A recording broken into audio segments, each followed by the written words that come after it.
సరిగా అబ్రహాం గారి యొక్క కుటుంబంలో ఉన్నటువంటి అందరి గురించి కూడా పరిశీలించడానికి దేవుడు ఉన్నత కృప మనందరి పట్ల కూడా అనుగ్రహించగలిగాడు.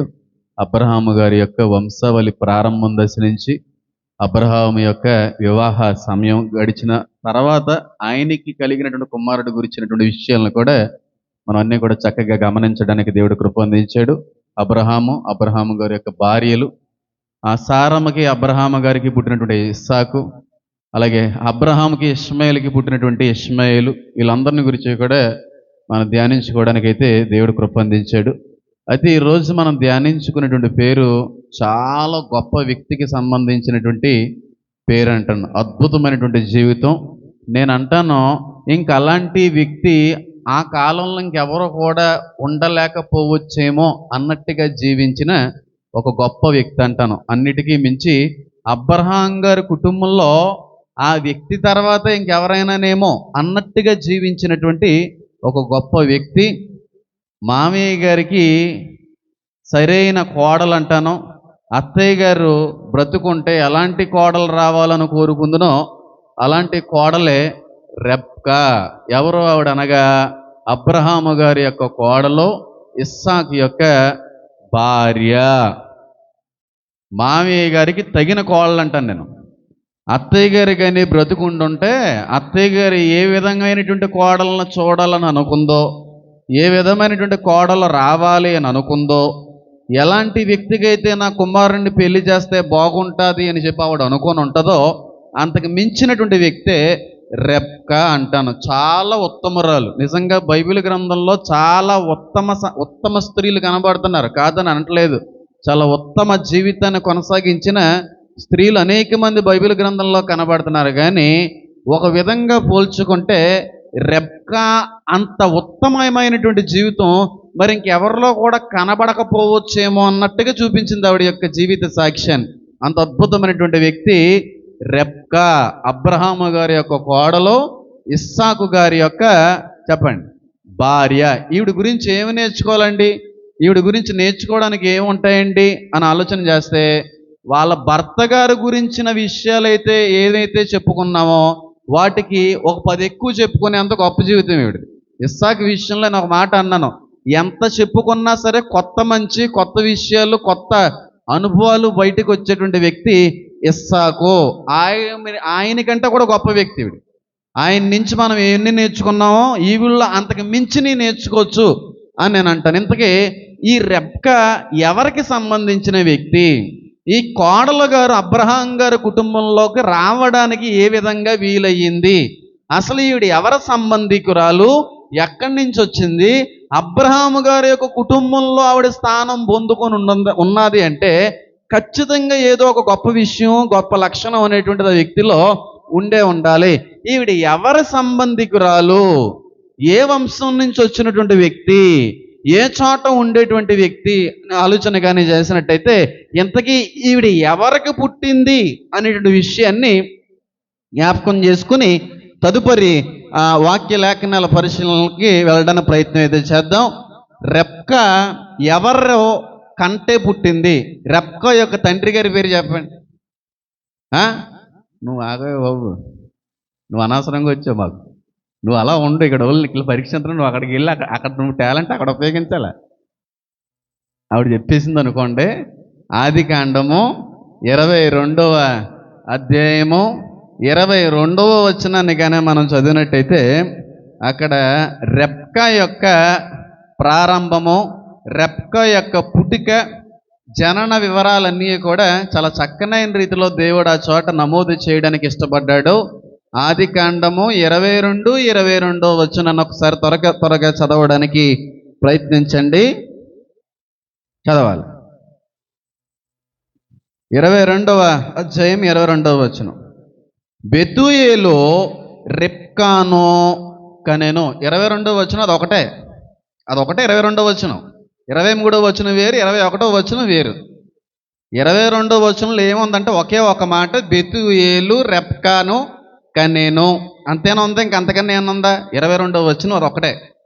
మీరు పెద్ద డిస్టర్బ్ అవ్వాల్సిన పని ఏమి లేదు. ఆ పక్కన పులిస్ స్టాపులు పైన కింద మాటలు కలిసిపోయినాయి అని చెప్పి లేఖనాలు చాలా స్పష్టమైన రీతిలో తెలియపరుస్తూ ఉన్నాయి. బెతూయేలు కన్నటువంటి వ్యక్తి పేరే రెబ్కా. బెతూయేలు యొక్క కుమార్తె పేరే రెబ్కా. వాక్యం మొదలైన తర్వాత బైబిల్లో చూస్తే గుడ్లు పీకేస్తానని చెప్పాను చాలాసార్లు నేను. జాగ్రత్త, ఆ తర్వాత ఇంటికి వెళ్ళి చదవండి. వాక్యం చెప్తున్నప్పుడు చాలా జాగ్రత్తగా వినాలి, గమనించండి. బెతూయేలు యొక్క కుమార్తె పేరు ఏంటంటే రెబ్కా. ఇంతకీ బెతూయేలు ఎవరండి అనే ఆలోచన నీకు కానీ మరొకరికి కానీ ఖచ్చితంగా వచ్చే ఉండాలి. బెతూయేలు కంటే పుట్టిన వ్యక్తే, కానీ వాస్తవానికి ఈ బెతూయేలు ఎవరో, ఈ బెతూయేలుకి అబ్రహాం గారికి సంబంధం ఏంటి, ఈ బెతూయేలుకి సారా కుటుంబానికి ఏమైనా సరే సంబంధాలు ఉన్నాయా, వీళ్ళు ఏమన్నా రక్త సంబంధికులా అని ఆలోచన చేస్తే ఖచ్చితంగా రక్త సంబంధికులే అని చెప్పి వాక్యం తెలియపరుస్తూ ఉంది. ఎవరో అనంటే తెరాహుకి ముగ్గురు పుట్టారు. ఆ ముగ్గురులో మొదటివాడి పేరు అబ్రహాము, నాహోరు, హారాను. అయితే ఈ రెండో వ్యక్తి ఉన్నాడు చూడండి, అబ్రహాం గారు తమ్ముడు గారు నాహోరు ఉన్నాడు చూడండి. నాహోరు మిల్కాని పెళ్లి చేసుకున్నాడు. నాహోర్కి మిల్కాకి పుట్టినోడు పేరే బెతూయేల్. అంటే ఎక్కువగా నేను మరీ ఇంకా మూలలు చెప్తే మీకు అర్థం కాదు కాబట్టి చెప్తున్నాను. నాహోరు కొడుకు బెతూయేలు, నాహోర్కి మిల్కాకి పుట్టినవాడి పేరే బెతూయేలు. ఈ బెతూయేలుకి పుట్టిన వ్యక్తి పేరే రెబ్కా. ఈ బెతూయేలు ఎక్కడి నుంచి వచ్చాడండి, బెతూయేలు ఏ చోట నివసించేటువంటి వాడండి అని ఆలోచన చేస్తే బెతూయేలు పదానరాము అనేటువంటి ప్రదేశంలో నివసించేటువంటి వ్యక్తి. అయిన పదానరాము అనేటువంటి ఆ పరిస్థితుల్లో ఆ చోటు నివసించేటువంటి వ్యక్తి ఈ బెతూయేలు. అయితే ఎప్పుడైతే అబ్రహాము గారిని దేవుడు పిలుచుకున్నాడో అబ్రహాం గారితో పాటుగా లోతు, సారా, మిల్కా, నాహోరు వీళ్ళందరూ కూడా వచ్చారు. అయితే ఒకనొక సమయానికి అబ్రహాము గారి యొక్క డైవర్షన్ అంతా కూడా వేరుగా వెళ్ళిపోయింది. అబ్రహాం గారు వేరే మార్గాన్ని చూసుకున్నారు, వాళ్ళు వేరే మార్గాన్ని చూసుకున్నారు. అయితే అబ్రహాము సెటిల్ అయిందేమో ఒక చోట, నాహోరీలందరూ కూడా సెటిల్ అయింది ఒక చోట, లోతు సెటిల్ అయిందేమో ఇంకో చోట అన్నమాట. అయితే కాలం గడుస్తూ ఉంది, అంతా బాగానే ఉంది. సారమ్మ గారు చనిపోయారు. సారమ్మ గారు చనిపోయిన తర్వాత అబ్రహాం గారికి ఒక భారము, ఒక బాధ్యత మిగిలిపోయింది. వాస్తవానికి తల్లిగారు ఉన్నారు అనుకోండి, తల్లిగారు ఒక మంచి సంబంధాన్ని తీసుకుని వచ్చి కొడుక్కి పెళ్లి చేసేద్దును. అయితే తల్లిగారు లేరు. అప్పటికి 127వ సంవత్సరానికే అమ్మ కాలం చేసేయడం అనేటువంటిది జరిగింది. అయితే అబ్రహాం గారి వయసు చూస్తేనేమో పెరిగిపోతా ఉంది. అబ్రహాం గారి వయసు చూస్తేనేమో చాలా ఎక్కువైపోతా ఉంది, వృద్ధుడైపోతా ఉన్నాడు. ఇంకా ఇంకా ఇంకా రోజులు గడుస్తున్నాయి, కానీ కొడుకు అయితే పెళ్ళి అవ్వట్లేదు. కొడుకు విషయంలో మాత్రం తండ్రి గారి యొక్క భారము, బాధ్యత జరిగించలేకపోతా ఉన్నాడు అన్నట్టుగానే కనబడుతుంది ఆ చోట. అయితే అబ్రహాం గారు డిసైడ్ అయ్యారు, తల్లి అలాగా లేదు, తల్లుంటే ఎవరికి పెళ్లి చేయాలి, ఏ సంబంధం బాగుంటుంది అన్నీ కూడా చూసుకుందును. ఇప్పుడు తల్లిగారు లేరు కనుక నేను బ్రతికొండగానే నా కొడుకు పెళ్లి చేసేయాలి. నాకు కూడా వయసు పెరిగిపోతుంది కనుక ఏ రోజు ఎలాగుంటానో నాకు తెలియదు కనుక ఒకవేళ నేనేమైనా సరే గతించిపోతే నా కొడుకు తనకి ఇష్టమైనటువంటి వ్యక్తులను ఏదన్నా చేసుకుని దేవుడి యొక్క ఉద్దేశాలని, దేవుడి యొక్క చిత్తాన్ని భంగపరచకుండా ఆయన బ్రతికొండగానే ఒక మంచి అమ్మాయికి ఇచ్చి పెళ్లి చేయాలి అనే ఆలోచనలో ఉన్నాడు అబ్రహాం. అయితే అబ్రహాం అయితే కొడుకు పెళ్లి చేయాలనుకున్నాడు, కానీ అబ్రహాముకి దేవుడికి అనుకూలమైనటువంటి కుమార్తెలు, కోడళ్ళు ఆ చోట కనబడట్లేదు. ఎందుకంటే అబ్రహాం ఆ చోట అంతా కూడా కనానీయుల యొక్క ప్రదేశంలో ఆ సందర్భంలో ఆ రోజుల్లో ఉండేవాడు. కనాను స్త్రీలకి పెళ్లి చేయడం అబ్రహాంకి ఎంత మాత్రం కూడా ఇష్టం లేదు. ఏ విధంగా కూడా కనానీయులకి సంబంధించిన స్త్రీలను ఇచ్చి ఇస్సాకు పెళ్లి చేయడం అని తండ్రి గారికి అస్సలు ఇష్టం లేదు. అస్సలు అంటే ఇంక అస్సలే ఇష్టం లేదు. వయసు పెరిగినా పర్లేదు, పెళ్ళి పెటాకులు అవ్వకుండా ఉండిపోయినా పర్లేదు, కానీ ఇక్కడ జనాంగంతో మాత్రం నా కొడుకు పెళ్లి చేయకూడదని నేను ఫిక్స్ అయిపోయాడు. పెళ్ళి లేకపోయినా పర్లేదు, పెళ్ళి చేయకపోయినా పర్లేదు, ఆడికి 40 కాకపోతే 50 వచ్చినా పర్లేదు, ఏం పోయేదేమి లేదు. కానీ ఇక్కడికి సంబంధించిన ఈ పరిసర ప్రాంతాలకి సంబంధించిన ఏ ఒక్క స్త్రీని కూడా నా కుమారుడికి ఇచ్చి పెళ్లి చేయకూడదు. ఒకవేళ చేస్తే నా కుమారుడితో పాటుగా నా కుమారుడి యొక్క తరతరాలు కూడా ఇబ్బంది పడేటువంటి అవకాశాలు ఉంటాయని చెప్పి వయసు చాలా పెరిగిపోతుంది. ఇస్సాక్కి చాలా వయసు పెరిగిపోతుంది.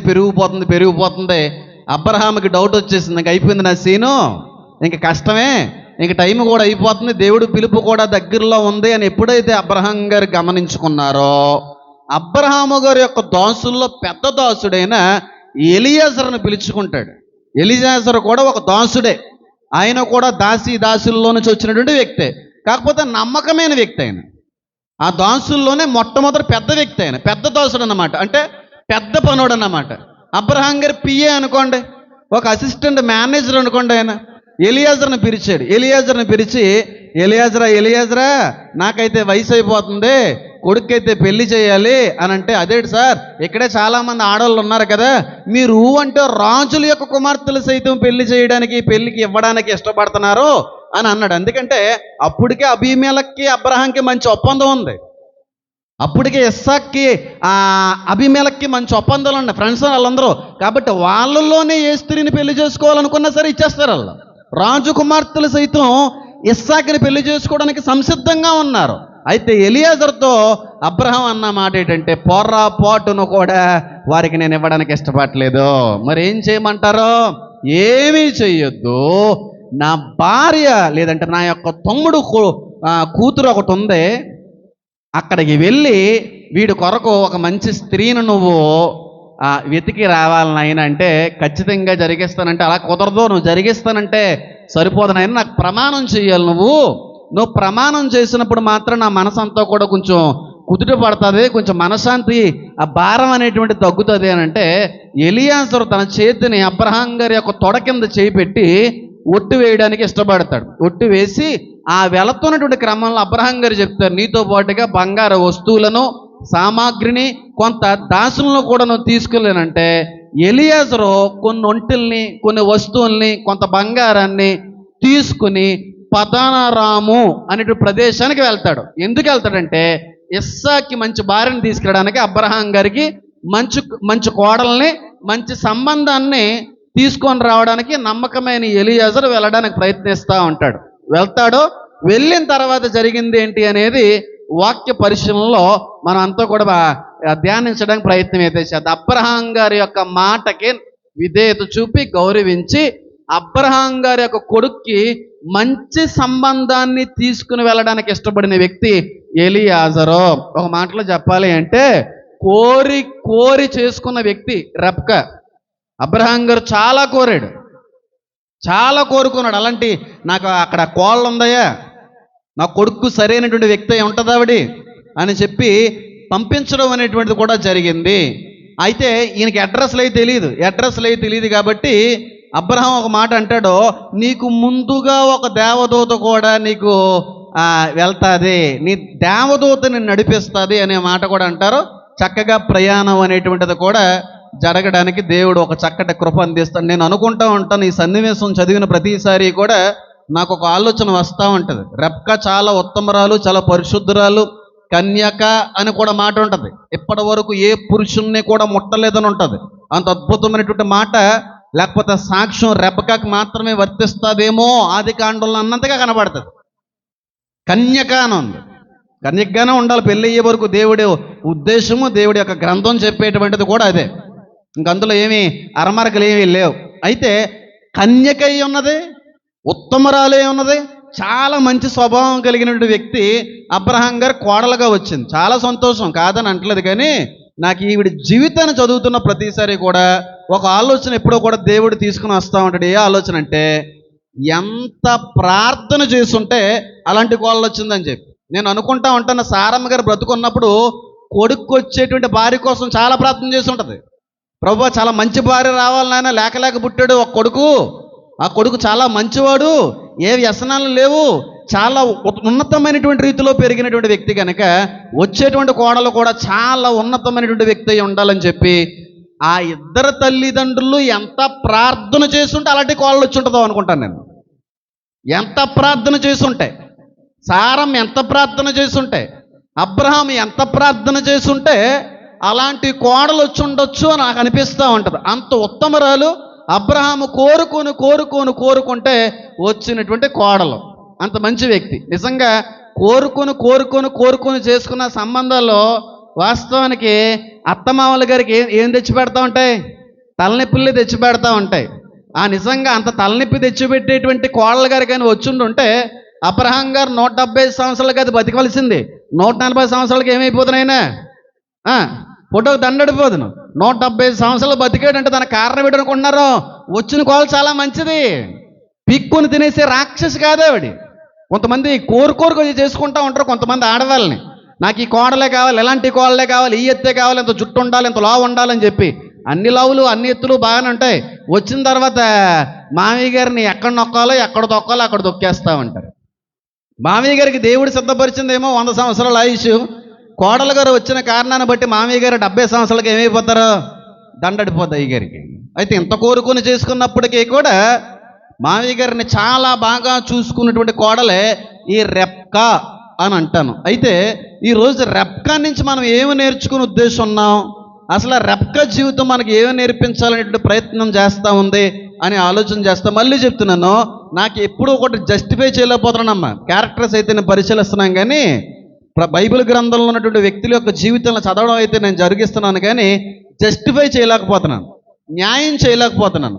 ఆ ఒక్క దిగులైతే నాలో ఉంది, ఆ ఒక్క బెంగ అయితే నాలో ఉంది. ఎందుకంటే ఒక మనిషి నుంచి కొన్ని వందలు నేర్చుకోవచ్చు, కానీ ఏదో ఒక గంటల్లో గంటన్నరలో 1-2 విషయాలు మాత్రమే చెప్పేసి వదిలేస్తున్నానేట్రా అన్న దిగులు, ఒక బాధ అయితే మాత్రం నాలో ఎంతైనా ఉంది. కానీ అన్నీ కూడా మనం గమనించుకునే సమయం అవకాశం లేదు కనుక ఏ వ్యక్తి నుంచి అయినా సరే మరి ప్రాముఖ్యమైన ఉన్నతమైన ఉత్తమమైన కొన్ని లక్షణాలు మాత్రమే ధ్యానిస్తున్నాం కనుక మొదటి 2-3 విషయాల్లో ఎందుకంత ఉత్తమరాలయ్యింది రెబ్కా, ఎందుకు అంత గొప్ప వ్యక్తి అయి ఉండొచ్చు అనే దానికంటే ముందుగా రెబ్కాలో ఎవరైనా సరే ఏ ఒక్క తప్పు అయినా చూపించగలరా?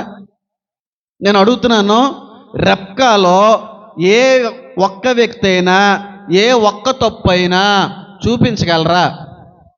ఉత్తమరాలు అంటున్నాం కదా, నేను చాలా మంచి అంటున్నాం కదా, చాలా మంచి లక్షణాలు కలిగినటువంటి కోడలు గారు అంటున్నాను కదా. మరి అంత మంచి వ్యక్తుల్లో ఏవైనా తప్పులు మీరు గ్రహించారా? ఏవైనా లోటుపాట్లు మీకు ఏమన్నా కనబడ్డాయా? ఒకవేళ కనబడితే చెప్పండి, రెక్టిఫై చేసేస్తాను. ఉన్నాయా? రెబ్కాలో ఏమైనా తప్పులైనా కనబడ్డాయా? ఏమైనా లోట్లైనా కనబడ్డాయా? కనబడితే చెప్పండి, నిర్మోహమాటంగా చెప్పండి. ఏముంటుందో రెబ్కాలో లోటు ఏమన్నా ఉంటే చెప్పండి. నువ్వు అలా నువ్వు మాట్లాడు, చెప్పండి చెప్పండి అమ్మా. మీకు ఒక 10 సెకండ్ల టైం ఇస్తాను. రెబ్కా మంచిది కదండి, ఈ విషయంలో మంచిది కదండి, ఈ క్యారెక్టర్ మంచిది కదండి, ఈ లక్షణం బాగాలేదు కదండి అనేది ఏదన్నా రెబ్కాలో మీరు చూపించగలరా?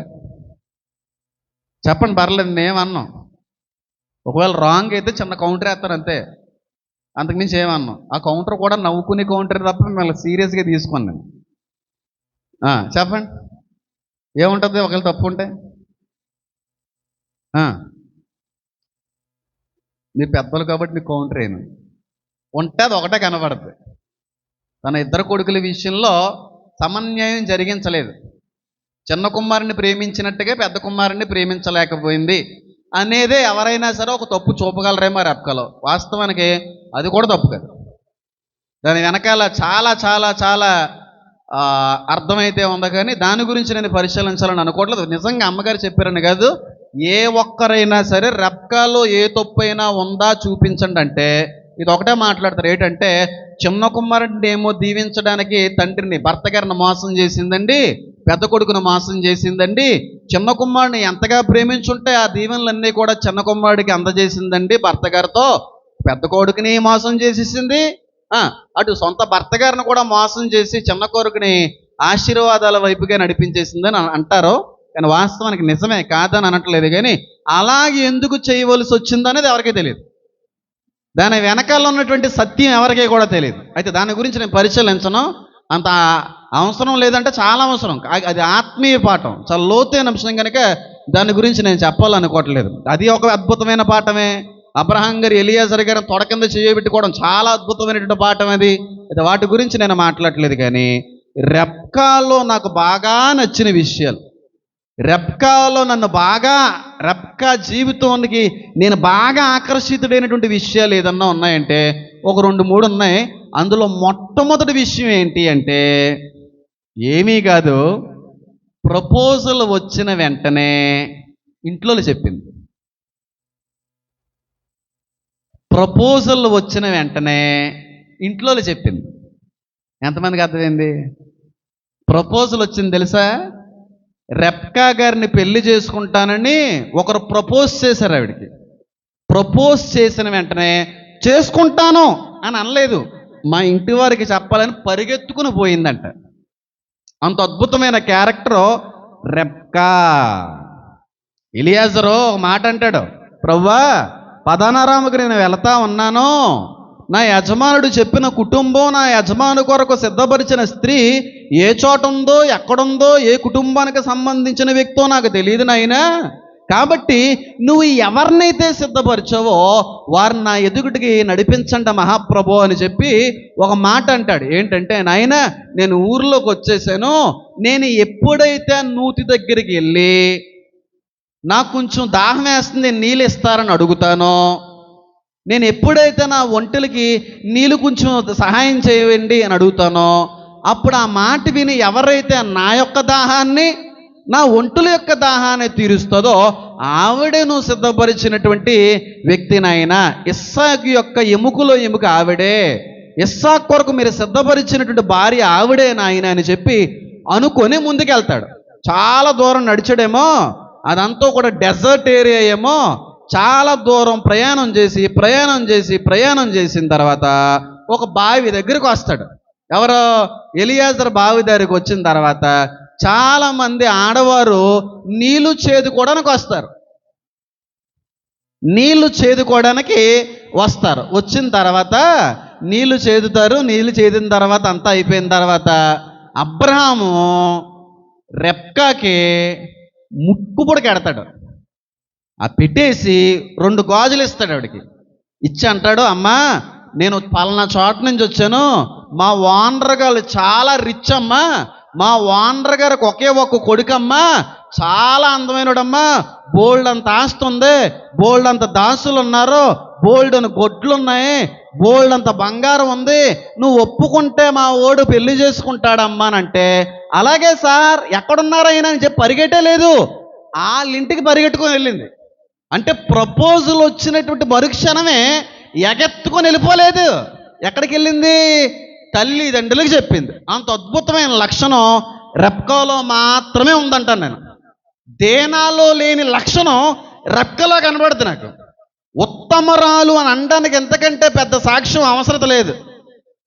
అలాంటి అనుభవం ప్రస్తుత రోజుల్లో ఉన్న యవనస్తురాలకి, యవనరాండ్రికి లేకపోయిందంటాను. ఎవడన్నా ప్రపోజ్ చేశాడు అనుకోండి, ఐ లవ్ యూ అన్నాడు అనుకోండి, అయితే ఐ హేట్ యూ లేదంటే మీ టూ అంటారు. ఆ విషయాన్ని మాత్రం ఇంటి వరకు కూడా తీసుకొని రారు. తీసుకొస్తారా? ప్రస్తుత లేడీస్ అలా ఉన్నారా? ఎవడన్నా ఐ లవ్ యూ చెప్పాడు అనుకోండి, ఎవరన్నా అమ్మ నిన్ను లవ్ చేస్తున్నానో పెళ్లి చేసుకుంటామన్నాడు అనుకోండి, ఓహో అవునా అని చెప్పి పరిగెట్టుకుని వెళ్ళిపోయే వాళ్ళే తప్ప, పరిగెట్టుకుంటూ ఇంటికి వెళ్ళి నా తండ్రికి నా తల్లికి చెప్పాలి అని వచ్చి చెప్పే వ్యక్తులు ఎవరైనా ఉన్నారా? రెబ్కాలో నేర్చుకోవలసిన విషయం ఏంటో తెలుసా? ప్రపోజల్ వచ్చిన వెంటనే అగ్రీ చేయలేదు, ఒప్పేసుకోలేదు. ఆ ప్రపోజల్ని ఇంటికి చేర్చింది, ఆ ప్రపోజల్ని తల్లిదండ్రులకు తెలియపరిచింది. అమ్మా ఒక వ్యక్తి ఎదురుపడ్డాడు, ఆ వ్యక్తి బంగారు ముక్కు పొడక 2 గాజులు కొడిచ్చాడు, ఒకే ఒక కొడుకంట, చాలా ఆస్తుందంట, ఇలాగిలా అంటున్నాడే అని చెప్పి అక్కడికి వచ్చే చెప్పింది తప్ప పరిగెట్టుకుని వెళ్ళిపోలేదు ఆయనతో పాటు. అయ్య బాబాయ్ ఎంత బంగారం, ఇప్పుడే 2 గాజులు ఎంత ముక్కు పొడక ఇచ్చేసాడంటే వీళ్ళ దగ్గర ఇంకెన్ని కేజీలు బంగారం ఉంటుందో. పరిగెట్టిందండి వెనకాల. ప్రస్తుత లేడీస్ ఎలా ఉండాలి సార్? 500 రూపాయలు బిర్యానీకి పడిపోతున్నారు, 100 రూపాయలు చాక్లెట్ పడిపోతున్నారు, 1000 రూపాయలు డ్రెస్కి పడిపోతున్నారు. ఏ అంటే ఆ డ్రెస్సు ఆ గిఫ్ట్లలోనే చాలా ఐశ్వర్యవంతుడిగా కనబడుతూ ఉంటాడు, చాలా బాగా చూసేసుకుంటాడేమో అని అనిపిస్తూ ఉంటుంది ఇచ్చే విషయాలను బట్టి, వస్తువులను బట్టి. కానీ పెళ్ళైన తర్వాత తెలుస్తుంది అసలు సిసలైన బండారము. ఏమండి? బంగారం ముక్కు పొడకండి, బంగారం ముక్కు పొడక చిన్న విషయం కూడా కాదు. తులంలో సగం అంటే 5 గ్రాములే, 5 గ్రాములు ముక్కు పొడక 2 బంగారు గాజులు పెట్టి వస్తే పెళ్లి చేసుకోవడానికి సిద్ధంగా ఉన్నాడు మా యజమాను కుమారుడు అంటే పరిగెట్టుకుంటూ పదాని అనలేదు, ఇంటికి వెళ్ళి చెప్పింది. కానీ ఈ రోజున ఏదన్నా ప్రపోజల్ వచ్చింది అనుకోండి, ఆడవాళ్ళకి ఎవరికి ఐ లవ్ యూ అని ఎవడన్నా చెప్పాడు అనుకోండి, నువ్వంటే నాకు ఇష్టం అని చెప్పి ఎవడన్నా చెప్పాడు అనుకోండి, నిజంగా చెప్తున్నా నిన్నే పెళ్లి చేసుకుంటానని చెప్పి ఒకవేళ ఎవడన్నా అన్నాడు అనుకోండి, అయ్యి బాబు వీడంత మంచోడు ఇంక లేడు ఏకంగా పెళ్ళే అన్నాడు కనుక ఎంత నమ్మకమో అమ్మగారికి. ఇచ్చిన 100 రూపాయల సాకెట్టికి లేకపోతే 1000 రూపాయల డ్రెస్కి పడిపోయి ఇంకా ఇంక నా జీవితం అంతా కూడా ఇంక ఈడికంటే మంచోడు ఇంకెక్కడ దొరకడు అన్నట్టుగా వాళ్ళతో ఏమైపోతారు, ఒకటైపోతారు, కమిట్ అయిపోతారు వెంటనే. ప్రపోజల్ చెప్పే బిడ్డలు ఉన్నారంటారా మీ రోజున? ప్రపోజల్ చెప్పే బిడ్డలు ఉన్నారా? ఇచ్చే గిఫ్ట్లకు పడిపోయేటువంటి బిడ్డల కంటే కూడా ఆలోచించి ఆ ప్రపోజల్ని ఎవరైతే ఐ లవ్ యూ చెప్పారో ఆ విషయాన్ని ముందు తల్లిదండ్రులకు చెప్పేటువంటి పిల్లలు లేరు. పైగా తల్లిదండ్రులు కళ్ళు కప్పేసి ఏదో రకంగా ముందుకెళ్ళే పిల్లలే. రెప్కా జరిగిన మరుక్షణమే పరిగెట్టుకుంటే వెళ్ళింది. ఫ్లాట్ అయిపోలేదు గిఫ్ట్లకి. ఫ్లాట్ అయిందా? అదేమన్నా చిన్న చితక గిఫ్టా? చిన్న చితక గిఫ్టే అది. ఏమన్నానే ముక్కు పొడకండి 6 తులం, ముక్కు పొడక 2 బంగారు గాజులు. ఆ బంగారు గాజులు ఎంతంత ఉన్నాయో, ఎంతంత కడ్డీల్లో ఉన్నాయో మనకు తెలీదు. పడిపోలేదు గిఫ్ట్కి, ఫ్లాట్ అయిపోలేదు గిఫ్ట్కి. చాలామంది ఎవరంటారు, ఒక వ్యక్తికి, ఒక మగవాడికి ఎక్కడ ఫ్లాట్ అయిపోతారంటే లవ్లో ఉన్నప్పుడు బట్టలు ఇస్తూ ఉంటారు, లవ్లో ఉన్నప్పుడు గిఫ్ట్లు ఇస్తూ ఉంటారు, లవ్లో ఉన్నప్పుడు చాక్లెట్లు కొంటూ ఉంటారు, వీటిని పడిపోతూ ఉంటారు. పెళ్లి చేసుకున్న తర్వాత అసలు సిసలైన బండారం బయటపడతామ్మా. పెళ్లి చేసుకోకముందు అంతా కూడా ఇల్యూషన్ అది. పెళ్లి చేసుకున్న తర్వాత రియాలిటీ బయటకు వస్తుంది. లవ్లో ఉన్నంతసేపు రియాలిటీ బయటకు రాదు మగోడిది.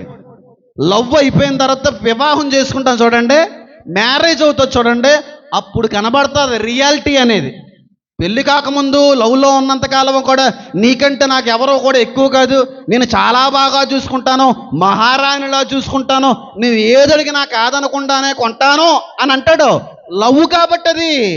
మ్యారేజ్ అయిన తర్వాత గెంజి మీదకి ఎట్టకపోతే అడుగు నన్ను. పెళ్లికి ముందు అందరూ ఇలాంటి వేసే అసలేనండి. పెళ్లికి ముందు కోటీశ్వరులే యాక్ట్ చేస్తారు, ఉన్నోళ్ళే యాక్ట్ చేస్తారు. అయ్యి బాబు ఇప్పుడు ఇలా చూసుకుంటున్నాడంటే రేపు పెళ్ళి అయిన తర్వాత అంగరంగ వైపు ఎక్కిచ్చేస్తాడేమో అనుకుని కమిట్ అయిపోతా. అక్కడికి వెళ్ళిన తర్వాత అర్థమవుతుంది గెంజి మెతుకులు ఉన్నాయి ఇటర్ బాబు పైన. మా అమ్మాయి బాగా చూసుకుంది, ఇంకానే మా నాన్నగారే బాగా చూసుకున్నారు, ఇక్కడ గుడ్లు కూడా కొనట్లేదు, బట్టలు కూడా కొనట్లేదు, ఇటు పనికి మళ్ళీ ఈ నమ్మొచ్చినట్టు అనవసరంగా చాక్లెట్లకి బట్టలకి ఫ్లాట్ అయిపోయినరా బాబు అని చెప్పి తర్వాత నువ్వు ఎంత ఏడి చేసినా మళ్ళీ ఆ రోజులు రానే. ఆ గిఫ్ట్లు ఇచ్చేస్తున్నారని లవ్లో ఉన్నప్పుడు ప్రేమగా చూస్తున్నారని చెప్పి కమిట్ అయిపోకండి. అదంతా కూడా ఇల్యూషన్ అంటున్నాను నేను. రియాలిటీ అనేది ఎప్పుడు బయటపడద్దు అంటే పెళ్ళి అయిన తర్వాత బయటపడద్దు. పెళ్ళి అయిన తర్వాత లవ్ కనబడాలి, పెళ్ళి అయిన తర్వాత ప్రేమ చూపించగలగాలి. పెళ్ళి కాకముందు ఇచ్చిన మాటలు పెళ్ళి అయిన తర్వాత నెరవేర్పులోకి తీసుకురాగలిగే వ్యక్తి నిజమైన ప్రేమికుడు అంటాను. కానీ చాలామంది ప్రేమ మంచిది కాదు, ప్రేమ చెడ్డది, ప్రేమ వేస్ట్, ప్రేమ పాపం అంటారు. ప్రేమ ఎప్పుడూ కూడా చాలా గొప్పదేనండి. ప్రేమను అనడానికి ఎవడో కూడా సరిపోం. ప్రేమించే వ్యక్తుల్లో ఉంది లోపం. ప్రేమ ఎప్పుడూ గొప్పదే, ప్రేమ ఎప్పుడూ కూడా హై క్వాలిఫైడ్. అది ఉన్నతమైనటువంటి స్థానం ప్రేమకు దేవుడు అందించాడు. ప్రేమకి ఎవడో పేరు పెట్టలేడు, కానీ ప్రేమ ముసుగుల్లో మోసం చేసే వ్యక్తుల్లో నాణ్యత లేకపోయింది. ప్రేమ ఎప్పుడూ గొప్పదే, ప్రేమించే వ్యక్తుల్లోనే లోపం ఉందంటాను నేను. ప్రేమను అనకండి లవ్ మ్యారేజ్లు, ప్రేమ వివాహాలు మంచివి కాదండి, అసలు ప్రేమే మంచిది కాదని అనకండి. ప్రేమ ఎప్పుడూ గొప్పదే, ప్రేమించే వ్యక్తుల్లోనే లోపం ఉంది. నిజమైన ప్రేమ అంటే మనిషి జీవితాన్ని మార్చేస్తుంది. మా ప్రేమ నిజమైన ప్రేమికుడైతే ఆ వ్యక్తి జీవితాన్ని మార్పులోకి నడిపించేస్తుంది, వెలుగుతుంది. ఆ వచ్చిన వ్యక్తి యొక్క జీవితాన్ని బట్టి, ఆ జీవితంలోకి ఆ వ్యక్తి వచ్చిన రాకను బట్టి ఎన్లైట్ అవుతాడు ఆ వ్యక్తి. నిజమైన ప్రేమ అయితే ఒక మాట చెప్తున్నాను చూడండి, మానవుడి యొక్క జీవితం లూజ్ కాంటాక్ట్తో ఉన్న బల్బు లాంటిది అంటాను. లూజ్ కాంటాక్ట్తో ఉన్న బల్బు బ్లింక్ అవుతూ ఉంటుంది, ఎలగాల వద్దా ఎలగాల వద్దా ఎలగాల వద్దా అని చెప్పి. కానీ ఆ జీవితంలోకి సరైన వ్యక్తి కాడు వచ్చాడు అనుకోండి, ఇంక మళ్ళీ ఆరదా జీవితం. సరైన వ్యక్తులు రాకే జీవితాలు బాగుంటలేదు. సరైన వ్యక్తి వచ్చాడు అనుకోండి జీవితం మారిపోద్ది. ప్రేమించే వ్యక్తి అయితే ఏమో నా జీవితం అయితే మారింది ప్రస్తుతం యొక్క రాకను బట్టి. ప్రస్తుతం వచ్చిన తర్వాత నా జీవితం మారింది, ప్రస్తుతం వచ్చిన తర్వాత నా జీవితం ఎన్లైట్ అయింది. నిజంగా చెప్తున్నాను, అప్పటి వరకు నా జీవితానికి అర్థం లేదు. అప్పటి వరకు నా జీవితం అతలాకుతలంగానే ఉంది, ఎందుకు వచ్చిన బతుకులాగా ఉంది. కానీ ఆ ప్రేమలో నిజాయితీ నీతి ఉంటే వచ్చిన వ్యక్తిని బట్టి జీవితాన్ని మార్చేస్తుంది ఆ ప్రేమ. మార్చలేకపోతుందంటే అది ప్రేమ కాదు.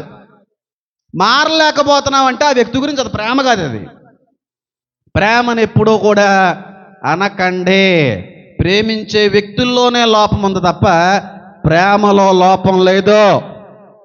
ప్రేమలో లోపం అనేది లేనే లేదు. రెప్క ఆ ఇచ్చిన గిఫ్ట్కి, ఆ ఇచ్చిన ప్రపోజల్కి కమిట్ అయిపోలేదు, ఫ్లాట్ అయిపోలేదు. ఎక్కడ పరిగెట్టుకుని వెళ్ళింది చెప్పండి? తల్లిదండ్రుల దగ్గరికి. ఒకవేళ నిన్ను ఎవరన్నా ప్రపోజ్ చేశారనుకో, ఒకవేళ నిన్ను ఇష్టపడుతున్నాను ఎవరన్నా చెప్పారనుకో, ఒకవేళ ఐ లవ్ యూ అని చెప్పి పుసుక్కుని ఎవడన్నా నీ ముందు అన్నేసాడు అనుకో, ఓ కంగారు పడిపోకో. అయిపోయి నన్ను నాకు ఐ లవ్ యూ చెప్పినట్టు బాబు, నేను ఎంత దాన్ని నేను అంత అందంగా ఉండను కదా నీ పెద్ద ఫీల్ అయిపోకు. ఓ సుందరగతిలాగే ఐ లవ్ యూ వెనకాల చాలా ఉంటాయి మెలకువలన్నీ. ఐ లవ్ యూ చెప్పేసాడని చెప్పి ఎంత అందంగా ఉన్నానో అందుకే ఐ లవ్ యూ చెప్పాడు. చాలా సౌందర్యవతిని కాబట్టి ఐ లవ్ యూ చెప్పాడు అనేసుకోకో. ఐ లవ్ యూ వెనకాల కూడా చాలా ఉంటాయి. అలాంటి ప్రపోజల్ ఏదన్నా వచ్చినాయి అనుకోండి, వెంటనే ఎవరికి చెప్పాలి? తల్లికి తండ్రికి చెప్పాలి. చెప్తారు తల్లిదండ్రులకి ఎప్పుడు? అంతా అయిపోయిన తర్వాత 2వ నెల 3వ నెల వచ్చేసిన తర్వాత, ఇగో ఒక అబ్బాయిని ఇష్టపడుతున్నాను, పెళ్లి అయిపోతే మీకే అయిపోతుంది మొత్తం అంతా. నీటి అయితే అయిపోయిన తర్వాత, బిల్లి పెరిగిన తర్వాత నువ్వు చెప్పాల్సింది. అంతా అయిపోయిన తర్వాత చెప్తా ఉంటారు. స్టార్టింగ్లో చెప్పచ్చు కదా. స్టార్టింగ్లో అమ్మ ఒక వ్యక్తి నన్ను ఇష్టపడుతున్నాడంట, ఒక వ్యక్తి నన్ను ప్రేమిస్తున్నాడంట, ఒక వ్యక్తి నాకు ప్రపోజ్ చేశాడమ్మా, ఐ లవ్ యూ చెప్పాడమ్మా స్కూల్లో కాలేజీలో అని చెప్పి తల్లిదండ్రుల దగ్గర చెప్పామనుకో, ఆ సమస్య లేకపోతే ఆ విషయం ఆ సమయంలోనే పరిష్కరించబడుద్ది. వెంటనే చెప్పరు, అంతా అయిపోయిన తర్వాత చెప్తారు.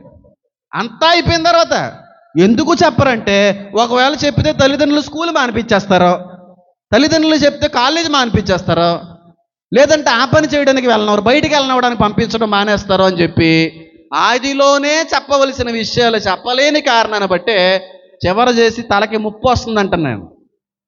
వాళ్ళు కాలేజీ మానిపిస్తారా, బయటికి వెళ్ళడం మానిపించేస్తారా, ఒప్పుకుంటారా ఒప్పుకోరా అనేది ప్రక్కనెట్టు. ఒకవేళ నీకు ఏ ప్రపోజల్ వచ్చినా మొట్టమొదటిగా నువ్వు చెప్పవలసింది నీ తల్లికి నీ తండ్రికి.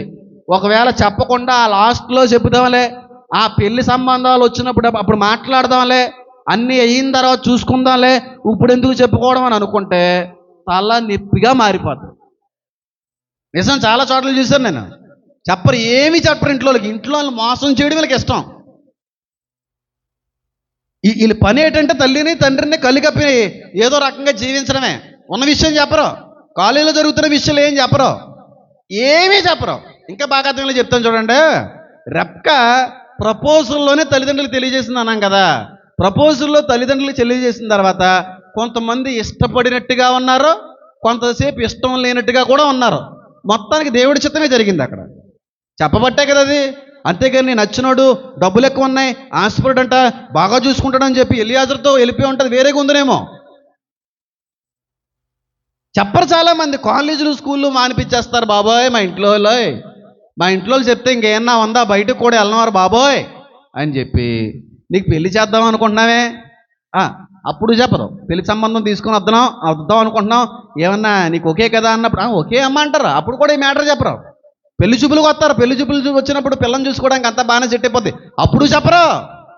మరి ఎప్పుడు చెప్తారంటే డేట్ ఫిక్స్ అయిన తర్వాత, అమ్మ నీతో ఒక మాట చెప్పాలనుకున్నాను, ఏంటమ్మా అంటే నేను ఒక కుర్రోడిని ఇష్టపడ్డానే, పెళ్లి సంబంధాల్లో తీసుకొని వస్తున్నావమ్మా, పెళ్లి చేయాలనుకుంటున్నావమ్మా అని చెప్పి ఆడచ్చు కదూ, అప్పుడు ఎందుకు చెప్పలేదురా?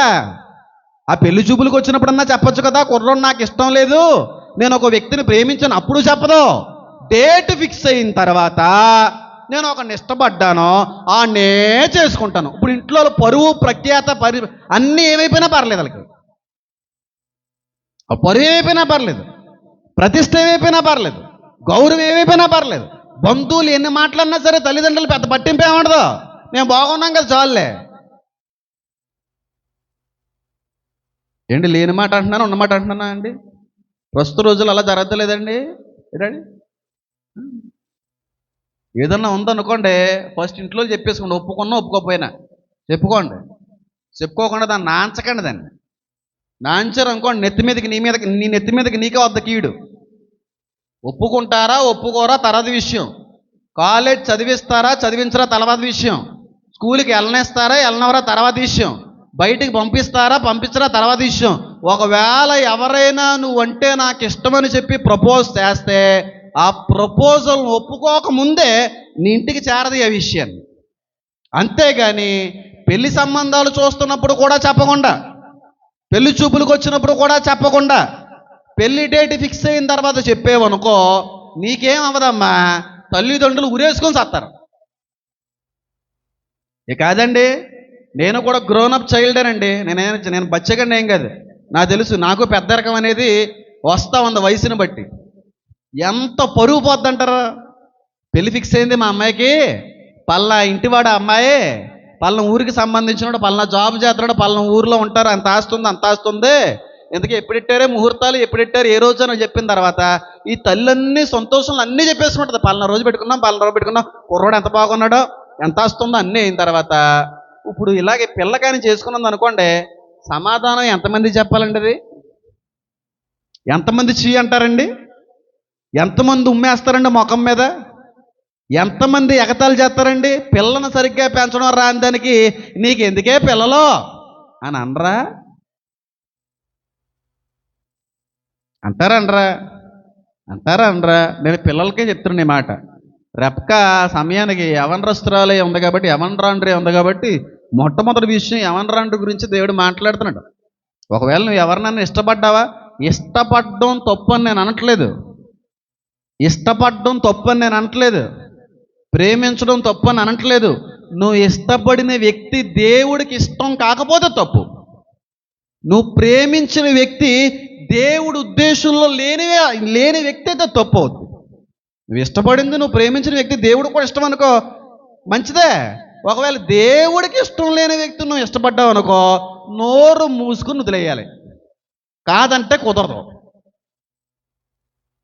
అంటే తల్లిదండ్రుల్లాగా దేవుడు ఇంట్లో బంధించేసి కాళ్ళు చేతులు కట్టేసి ఫోన్ స్విచ్ ఆఫ్ చేసేసి ఫోన్ లాగేసుకుని ఏం చేయడు, నోరు మూసుకుని కూర్చుంటాడు. నువ్వు పెద్దదానివతో నీకు పిల్లలు పుడతారో అప్పుడు అన్నీ కనబడతాయి. ఎంత నాకెత్తావంటే నేలని అంత నాకుతావు. తల్లిదండ్రులు బాధ పెట్టకండి పిల్లలుగా, మరి ప్రాముఖ్యంగా ప్రేమ వ్యవహారాల్లో. అది ఎంత మాత్రమో కూడా నీకు మంచిది కాదు అని అంటాను నేను. ఎందుకంటే నా పూర్వీకుల నుంచి అన్నీ చూసుకొని వచ్చాను కాబట్టి చెప్తున్నాను. ఏం విత్తామో అదే విత్తుతాం, మళ్ళీ అదే కోస్తాం. ఏ కొలత అయితే కొలిచావో అదే కొలత నీవు కూడా కొలవబడుతుంది, గుర్తుపెట్టుకో. నువ్వు తల్లిదండ్రులు బాధ పెట్టావు ఒక రోజున, ఆ వ్యక్తినే పెళ్లి చేసుకుంటాను, ఆ వ్యక్తినే పెళ్లి చేసుకుని నీ పిల్లలదే అంటాడు ఒక రోజున. నువ్వు ఇంకా మంచోడిని పెళ్లి చేసుకున్నావు, ఇంకా మంచోడిని ఇష్టపడ్డావు, నీ పిల్లలు దరిద్రుని ఇష్టపడతారు. ప్రేమ ఎప్పుడు తప్పుది కాదు, ప్రేమించే వ్యక్తుల్లోనే ఉంది తప్పు. నాణ్యత లేనిది ప్రేమికుల మధ్యన, ప్రేమలా కాదు. ప్రేమని అనకండి ఎవడనే, నా జీవితం మార్చింది ప్రేమే అంటాను నేను. మరి లేకపోతే ఈ పాటికి నా ఫోటో దండ కూడా పడిపోతున్నామో, ఈ పాటికి ఏమైపోతుందో నాకే తెలియదేమో. అసలు నేను ఇక్కడ ఉందినా ఈ రోజున ఇలా ఉందినా నేను వెళ్ళిపోతాను, మా పుట్టింటికి వెళ్ళిపోతాను, నీలాటోడితో కాపురం చేయలేను అని అనలేదండి. వచ్చిన వ్యక్తి మార్చుకుంది ఆవిడ. నా ముఖం చూసి నీ పిల్లోడు ముఖం చూసి మారు, అది ప్రేమ అంటేనే. ఇంటికి పోతానో పుట్టింటికి పోతానో అనేది ప్రేమ కాదు. అది ఒక వ్యక్తి మన జీవితంలోకి వస్తే జీవితం మారిపోవాలి, అది ప్రేమ. జీవితం ఎదగాలి, అది ప్రేమ. జీవితంలో తెలియని మార్పులోకి ఆ వ్యక్తి నడిపించేది నిజమైన ప్రేమ అంటాను నేను. ఎందుకు కనబడట్లేదంటే ఈరోజు ప్రేమ వ్యవహారాల్లో అసలు ఆ ప్రేమలో దేవుడే లేడు. అదంతా కూడా ఇల్యూషన్, ఇన్ఫాచ్యుయేషన్ అంటాను నేను. ఆకర్షణ, లవ్ అనేసుకుంటున్నారు అంతే. అదంతానే లవ్ కాదురా బాబు, అది లవ్ ఎందుకు అవుతురా?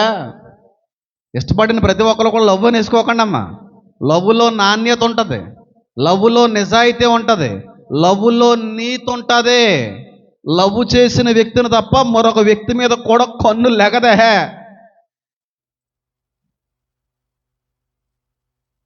అది లవ్వు. సచ్చినా బతికడే ఆడని చెప్పి అనుకుంటా చూడు, అది లవ్వు. అంతకుముందే 100 మందితో వ్యవహారం వేసేసి వీడి తర్వాత ఇంకో 10 మందితో వ్యవహారం వేసేసి లవ్ చేస్తానంటే అది లవ్వు అనిపించుకోదు. మొట్టమొదటిది నిజమైన తొలి ప్రేమ అన్నాడు. అందుకే దేవుడు అన్నాడా, తొలి ప్రేమ. అది ప్యూర్ లవ్, అది జెన్యూన్ లవ్. అది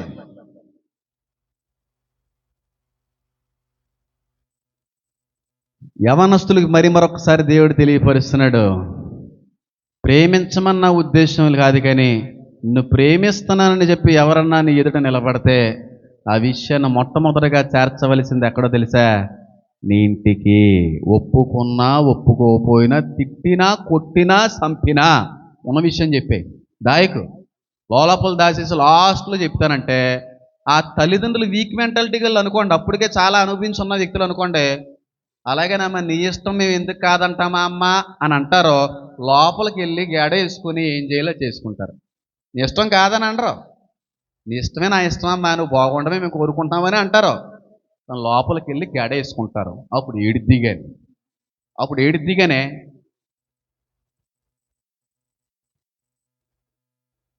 నీ ఇష్టమేనమ్మా, చెప్పాము కాదంటున్నా, మేము మాత్రం ఏం చేయగలమమ్మా, నువ్వు కోరుకున్నట్టుగా చేయనమ్మా, నువ్వు కోరుకున్నవన్నీ చేసుకో, నువ్వు బాగుండాలనే కోరుకుంటున్నావమ్మా అని అంటారు. కానీ వీక్ మెంటాలిటీతో కూడిన తల్లిదండ్రులు ఉంటారు, గడేసుకొని వెళ్తారు లోపలికి.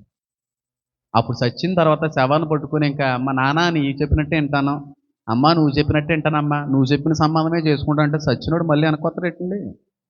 పోయినోడు బాబు మళ్ళీ వెనక్కొత్తాడా? కొంతమంది గుండెలు ఆగిపోతాయి కూడానే. ఆడబిడ్డలకు మరీ చెప్తున్నాను, ఎగస్ట్రాలు ఆపండి, నాటకాలు ఆపండి, ఏమన్నా ఉంటే ఇంటికి చెప్పండి, ఒప్పుకుంటే చేసుకోండి, లేకపోతే వదిలిపెట్టి మానేయండి అన్నీ. అంతేగాని డ్రామాలు చేయకండి, నాటకాలు చేయకండి. తల్లిదండ్రుల దగ్గర చెప్తున్నాం మరొకసారి, భయంకరమైన శాపం అయిపోతుంది. నీ తల్లిని నీ తండ్రిని నువ్వేం చేయాలి తెలుసా? సన్మానించాలి, అనగా గౌరవించాలి. వాళ్ళ ఇష్టాలను గౌరవించాలి, వాళ్ళ ఉద్దేశాలను గౌరవించాలి, వాళ్ళ ఆలోచనలను గౌరవించాలి, నీ పట్ల వాళ్ళకు ఉన్నటువంటి ప్రణాళికల్ని నువ్వు గౌరవించాలి. అంతేగాని వాళ్ళ ఇష్టాలతో మాకు పనే ఉంది, వాళ్ళు ఏమనుకుంటా మాకేటి, మేమనుకున్నది మేము చేసుకుంటామంటే రేపు రోజు నీకు పెళ్ళైన పిల్లలు పడతారు, నీకు వస్తుంది. అది ఎలా ఉండిపోతావు ఏంటండి? 17-18 సంవత్సరాల్లో నేను లవ్లో ఉన్నానండి, ఈ రోజుకి ఎలాగ ఉన్నానా? అదే వయసులో ఉన్నానా? వయసు పెరగలేదా? రేపు తాతనవనా? ఆయుష్ ఇస్తే ముత్తాతను కూడా అవుతాను. ఇవన్నీ గుర్తొస్తాయి కదా. మూడు జనరేషన్లు చూస్తాం మా కుటుంబంలో, నాకు తెలుసు అది. ఎందుకురా బాబు అన్నాడు అనుకుంటుంది మా అమ్మ, కొండ్రెప్పలే పైకిటేసి. 3 జనరేషన్లు ఎందుకు బాబు, నాకు ఉన్న సోల్లా పోతున్నాడు బాబు అన్నాడు చూస్తుంది. అది నాకు ఫేస్ రీడింగ్ బాగా వచ్చమ్మా, చదువుకున్నాం కదా, ఫేస్ రీడింగ్ బాగా వచ్చు. మనిషిని చూసి చెప్తాను లోపల ఏమనుకుంటున్నారు పాపం, వాళ్ళకి తెలియదు అంతే. పిచ్చురీడు అలాగే అన్నీ నమ్మేస్తాడు, అంత సీన్ లేదు. ఫేస్ రీడింగు ఆత్మ రీడింగ్ కూడా బాగా నేర్పేశాడు దేవుడు మనకి. ఏమన్నా ఉన్నాయనుకో, ఏమన్నా స్త్రీలా, ఎవనరా అంటరా, యవన కుమారుడా నీ తల్లికి నీ తండ్రికి చెప్పు, అన్నిటికీ మించిన దేవునికి చెప్పు, నాయన నేను ఒక వ్యక్తిని ఇష్టపడుతున్నాను, ఒక వ్యక్తిని పెళ్లి చేసుకోవాలనుకుంటున్నాను, ఒక వ్యక్తితో జీవితాన్ని గడపాలనుకుంటున్నాను, జీవితాంతం ఆ వ్యక్తి చెయ్యి పట్టుకొని నడవాలనుకుంటున్నాను నాయన.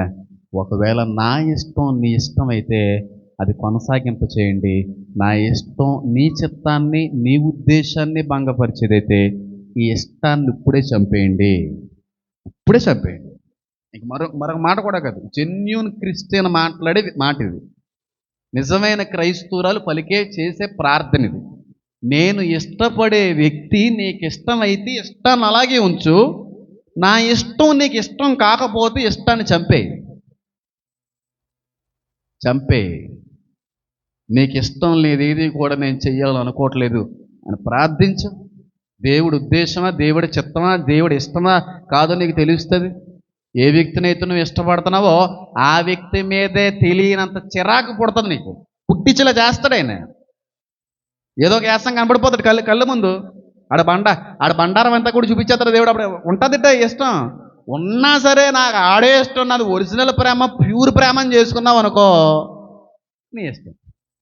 కొంతమంది ఉంటారు, ఆడ అంత ఎదవే ఇంకెవ్వరూ లేరు అన్నట్టుగా దేవుడు చూపిస్తాడు. వరస్ట్ క్యాండిడేట్, వేస్ట్ క్యాండిడేట్, దౌర్భాగ్యుడు, తాగుబోతున్నాడు, తిరిగిపోతున్నాడు, ఆడంత వేస్ట్ వేళ ఇంకెవడో లేడు రా బాబు అన్నట్టుగా దేవుడు చూపించిన నాది జెన్యూన్ ప్రేమ, ఆడే కావాలి నాకు, నేను మార్చుకుంటాను, ఆడేం మారడం. ఆ ఇష్టం దేవుడిదైతే మారుతాడు దేవుడు.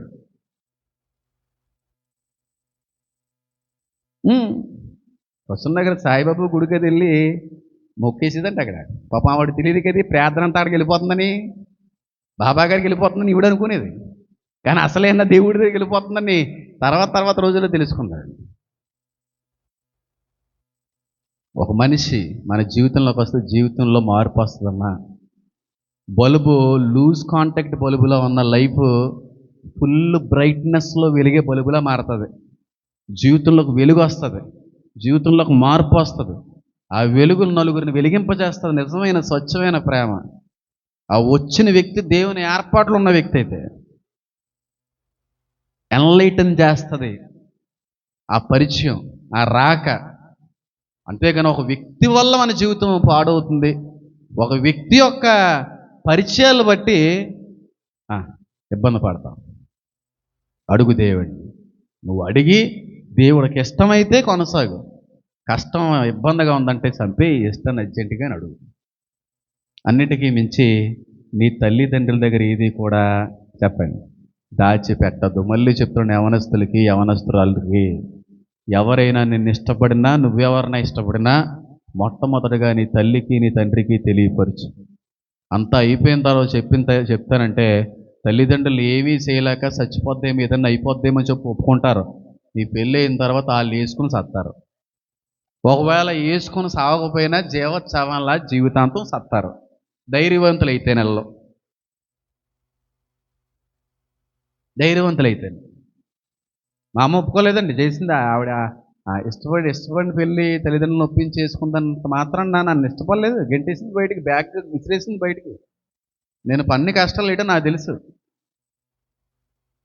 అందుకే ఎంకరేజ్ చేయను. నేను లవ్ మ్యారేజ్ నేను ఎప్పుడూ ఎంకరేజ్ చేయను.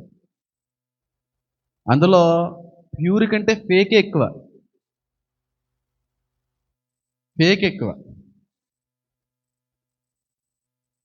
అసలు యాక్సెప్ట్ చేయను. అస్సలు ఒకవేళ యాక్సెప్ట్ చేస్తే దేవుడు యాక్సెప్ట్ చేయాలి, లేనవని చేయడానికి. రెబ్కా ఫస్ట్ ప్రపోజల్ని ఎవరికి తీసుకెళ్ళింది చెప్పండి?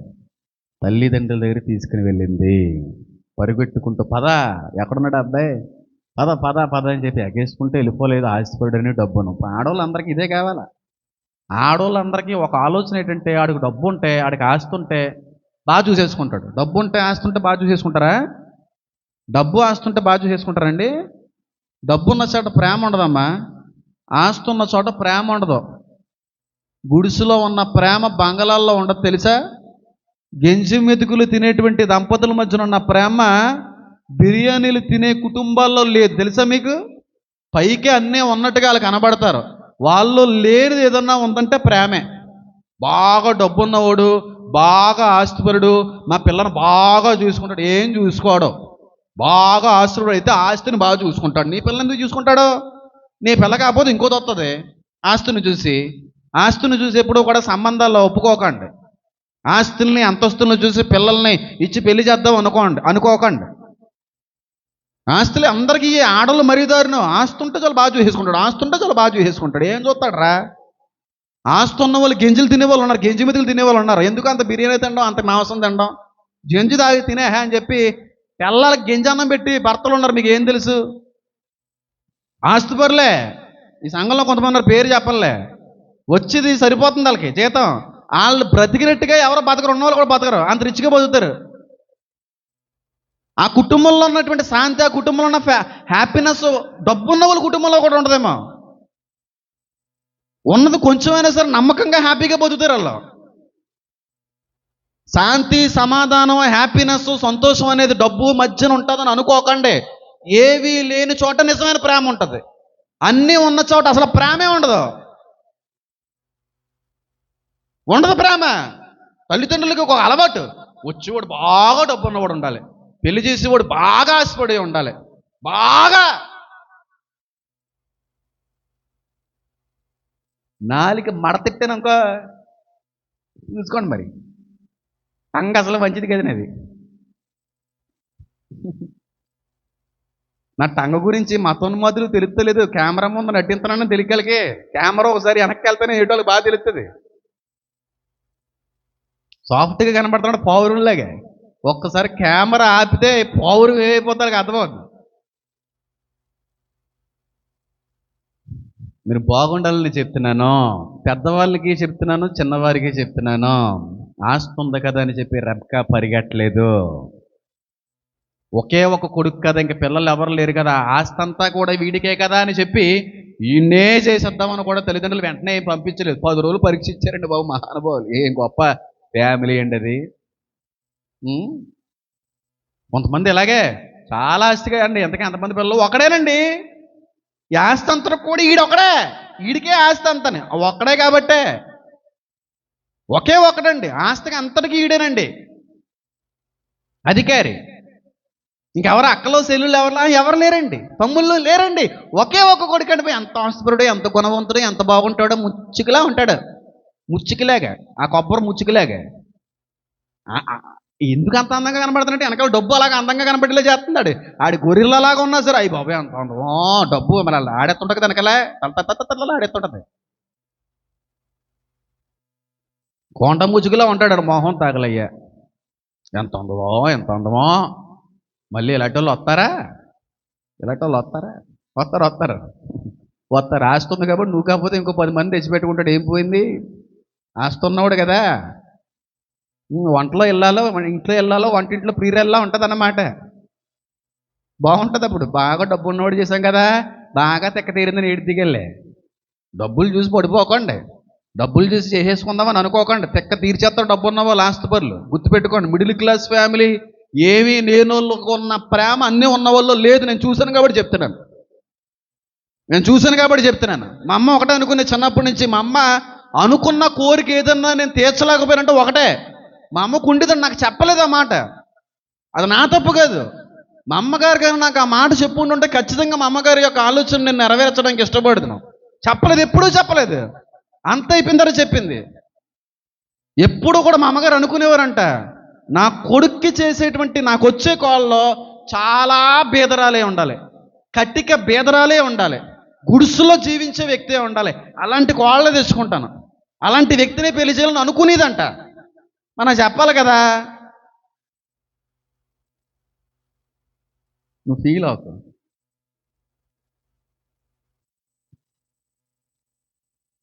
నీకు అన్నీ ఉన్నాయి, ఏవి లేనిదానివే, నువ్వు ఆటైపోయలే అనుకో. చెప్పలేదు, అంత అయిపోయిన తర్వాత వేరే నీకు మాట చెప్పాలనుకుంటున్నాను రా. ఏటమ్మా అన్న, గుడిసులో అమ్మాయిని పెళ్లి చేయాలనుకున్నాను రా, పేదరాలను పెళ్లి చేయాలనుకున్నాను రా బాబు, ఆస్తి తీరలేదు. మంచి భలే చెప్పే బాబు, రేపో మాపో నువ్వు పోయినప్పుడు చెప్పావు కనుక ఈ మాట. లేకపోతే నా ముసలోని మనవరాలు ఎత్తుకున్న తర్వాత చెప్పావంటే ఇంకా చచ్చిపోతాను నేను. ఆదిలోనే చెప్పింది ఆ మాట. ఆ చెప్పేది ఏదో 10 సంవత్సరాల ముందు చెప్తే అలాంటి కోసమే కనిపెట్టుకుని ఉందాం కదా. ఆ ఎదిగేది ఏదో అలాంటి ఎదుక్కుందాం అంటే ఎదుక్కోవడమే ఉందండి. తాతయ్య గారి సమక్షంలో పరిచయం వ్యక్తి వాడి, అన్నీ మాట్లాడుకునే అవకాశం లేదంతే. డబ్బు ఉన్నవాడికి పెళ్లి చేస్తే జీవితాలు బాగుంటాయని అనుకోకండి అమ్మ. ఆస్తిపరులు పెళ్లి చేస్తే పిల్లల జీవితాలు బాగుంటాయని అనుకోకండి అమ్మ. ఏవి లేని వారి మధ్యన ఉన్న ప్రేమ అన్నీ ఉన్నవారి మధ్యన లేకపోయింది. నేను చూసిన విషయాన్ని చెప్తున్నాను. నేను చూసిన విషయం. ఏమీ లేని వాళ్ళు ఉన్నారు, చాలా లిమిట్గా మిడిల్ క్లాస్ లైఫ్ వాళ్ళది. ఎంత హ్యాపీగా ఉంటారో పేర్లు చెప్పాలనుకోవట్లేదు నేను, ఎంత హ్యాపీ అంటే అంత హ్యాపీగా. వాళ్ళు తిన్నట్టుగా మీరు నేను కూడా తినమేమో. అలాంటి వాళ్ళు ఉన్నారు, చూసాను చాలామందిని. కోట్లు సంపాదించేసి, మేళ కట్టేసి, ఎకరాలు సంపాదించేసి, ఎందుకు తింటే పోతుందంట అందుకని చెప్పి గెంజి తినేసి రోజుకి కాలం గడిపేద్దాం. ఎక్కడ పోతుంది? ఇక్కడికే పోతుంది. నువ్వు తింటే ఇంకో లోపలికి ఏమి వెళ్తుంది. తింటే పోతుందండి. ఎందుకండి పోయేట్లకి అంటే తినడం మానేచ్చు కదా. మరి ఇప్పుడు తింటే పోతుందని అనుకున్నప్పుడు తినడం ఎందుకురా? మొత్తం తినడం మానేచ్చు కదా. నీళ్ళు తాగాయి, ఆకలి తీరిపోవడానికి నీళ్ళు తాగాయి, అది పోతుంది కదా. అది కూడా మానే కొన్ని రోజుల తర్వాత. తాగెత్తే పోవట్లేదా? తింటే పోతుందేనండి. దేవుడు ఇచ్చేది శుభ్రంగా తినడానికి, డైమని కాదు. ఆకాశ పక్షుల్ని ఎవరు పోషించున్నాడు అన్నాడైనా? దాచుకుంటున్నా ఏమన్నానే? చక్కగా తినండి, చక్కగా అనుభవించండి మీ జీవితాన్ని. మళ్ళీ వచ్చేది కదా మీ జీవితం. మళ్ళీ చెప్తున్నాను చూడండి, దేవుడు మరొకసారి ఒక నూతనమైన భూమిని కలుగు చేయబోతున్నాడు. ఆ సమయంలో మళ్ళీ మనుషులుగానే పుడతామా, లేకపోతే ఏ రూపంలో పుడతాం మనకు తెలియదు, కానీ ఈ జీవితం మళ్ళీ రాదు. చాలా గొప్ప జీవితం మానవుడి యొక్క జీవితం. కొన్ని కోట్లు ఖర్చు పెట్టినా సరే రాని జీవితం ఈ జీవితం. ఒకేసారి వచ్చి వెళ్ళిపోయే జీవితం. హ్యాపీగా జీవించండి, హ్యాపీగా బతకండి, ఉన్న దాంట్లో హ్యాపీగా తినండి, హ్యాపీగా కాసుకోకండి. మళ్ళీ చెప్తున్నాను, అన్నీ ఉన్న వాళ్ళ దగ్గర ఉన్న లేని ప్రేమ ఏమీ లేని వారి దగ్గర ఉంటుంది. బాగా గుర్తుపెట్టుకోండి. డబ్బును చూసి ఎప్పుడు కూడా ఐస్ అయిపోకండి. సంబంధం మంచిదని, డబ్బు సంబంధం అని, ఇంకోటని వద్దు. దేవుడు చిత్త ప్రకారమైన వ్యక్తా కాదా, దేవుడి ఏర్పాట్లో ఉన్న వ్యక్తా కాదా, దేవుడు ఇష్టపడేటువంటి వ్యక్తా కాదా, నా ఇష్టానికి దేవుడు ఇష్టమై తోడై ఉందా లేదా అనే దానితో నువ్వు ముందుకు వెళ్ళాలి తప్ప, ఎవరో ఇష్టపడ్డారని, ఎవరో ఫ్రీగా చేసుకుంటున్నారని పడిగెట్టేసాం అనుకో, తర్వాత జీవితం అంతా కూడా ఏమైపోద్ది, తలకిందులైపోద్ది. రెండవదిగా నాకు రెప్కల్లో చాలా ఇష్టమైన విషయం ఏంటంటే, నాకంటే ముందుగా మిమ్మల్ని అడుగుతాను, ఏ విషయం ఏముంటుంది, ఏ విషయం ఏముంటుంది చెప్పండి అమ్మ. టైం లేదు, బాగా చెప్పాలనుకున్నా కానీ టైం లేక, యవనస్తుల కోసం దేవుడు ప్రిపేర్ చేశాడు నాకు తెలుసు. రెప్కల్లో నాకు నచ్చింది చాలా ఉన్నాయి. మీకు కూడా ఏమన్నా నచ్చినాయి మీరు కనిపెడితే ఏమేమి ఉంటాయి చెప్పండి. లూది గారి నోటి వరకు వచ్చి అయిపోయింది. చెప్పండి అమ్మా, ఏమేమి ఉంటుంది చెప్పండి. రూతక్క, నేను మాట్లాడుతుంటే తేడాలు వచ్చేస్తాయి బాబోయ్, మా అమ్మాయి గారు ఇంటికి వెళ్తే కుడేస్తున్నారు బాబాయ్, నువ్వు మాట్లాడుతున్నాం కదా అని చెప్పి అంటారు అనుకుంటున్నారు లేదా? మీరు నిజం చెప్పండి, ఏమే కరెక్టే కదా? అబద్ధం వాడికి ఇక్కడ ఉండి మాట్లాడుతున్నాను నేను, నిజమేనా?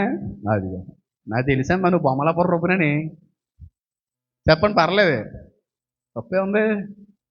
ఇంకే మంచి క్వాలిఫికేషన్ ఏముంది అందులో ఆవిడలో? నోరు మీ మాట్లాడుతు చెప్పండి. ఎస్ తిరిగి ఎంత బాగుంటున్నారో వాక్యం, ఎంత బాగుందో. పర్లేదమ్మా పెట్టుకోండి, చెయ్యి, తప్పేముందన్నా బాబు, సరదాగానని నేను పెట్టుకొని వినడమ్మా.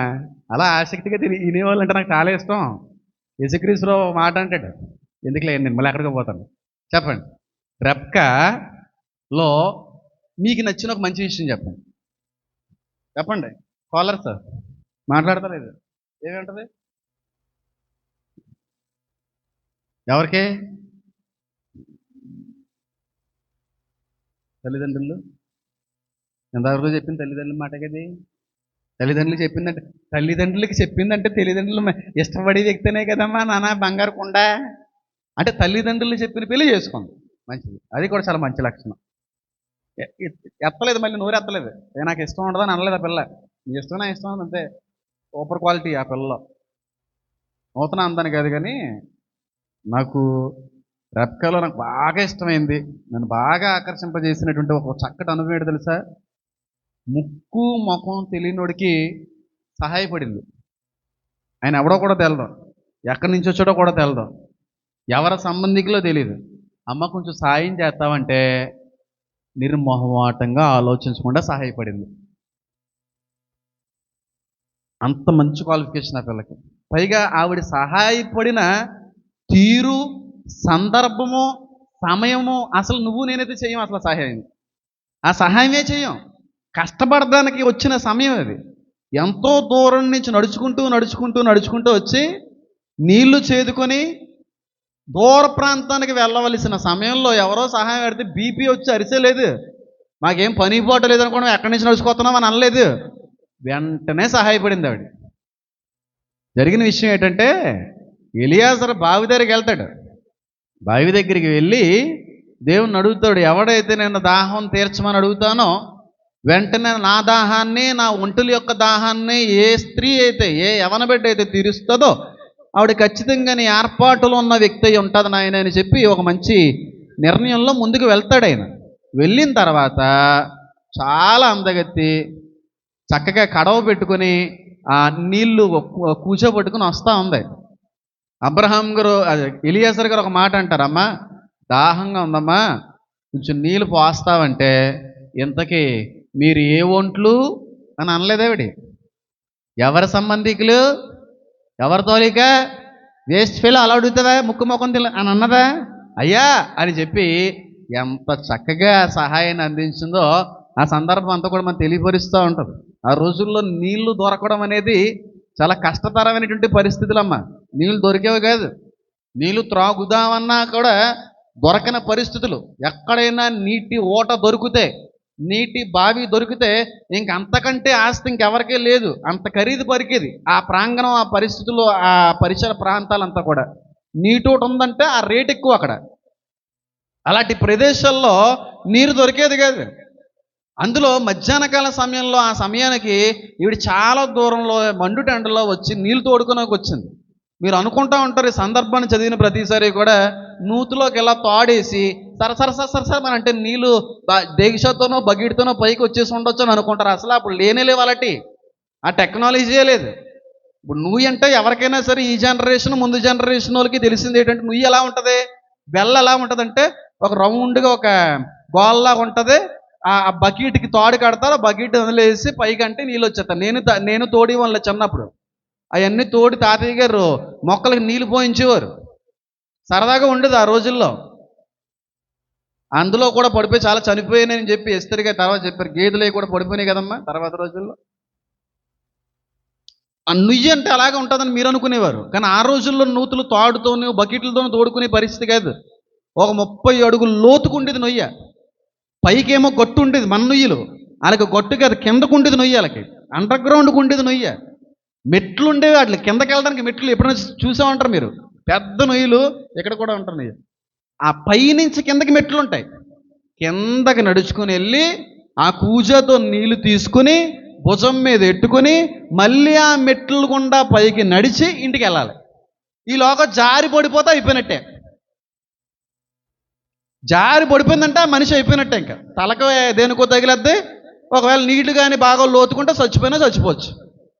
అంత దిగువకెళ్ళి ఆ కూజాతో నీళ్లు పట్టి భుజం మీద పెట్టుకొని ఆయన తాగుతానంటే ఇలా పట్టుకుని పోసింది ఆ మహాతల్లి. అంత గొప్ప సహకారం ఆవిడ. చదువుతాం చూడండి, ఎందుకన్నా మీకు బాగా అర్థమయ్యేలా చెప్తున్నాను.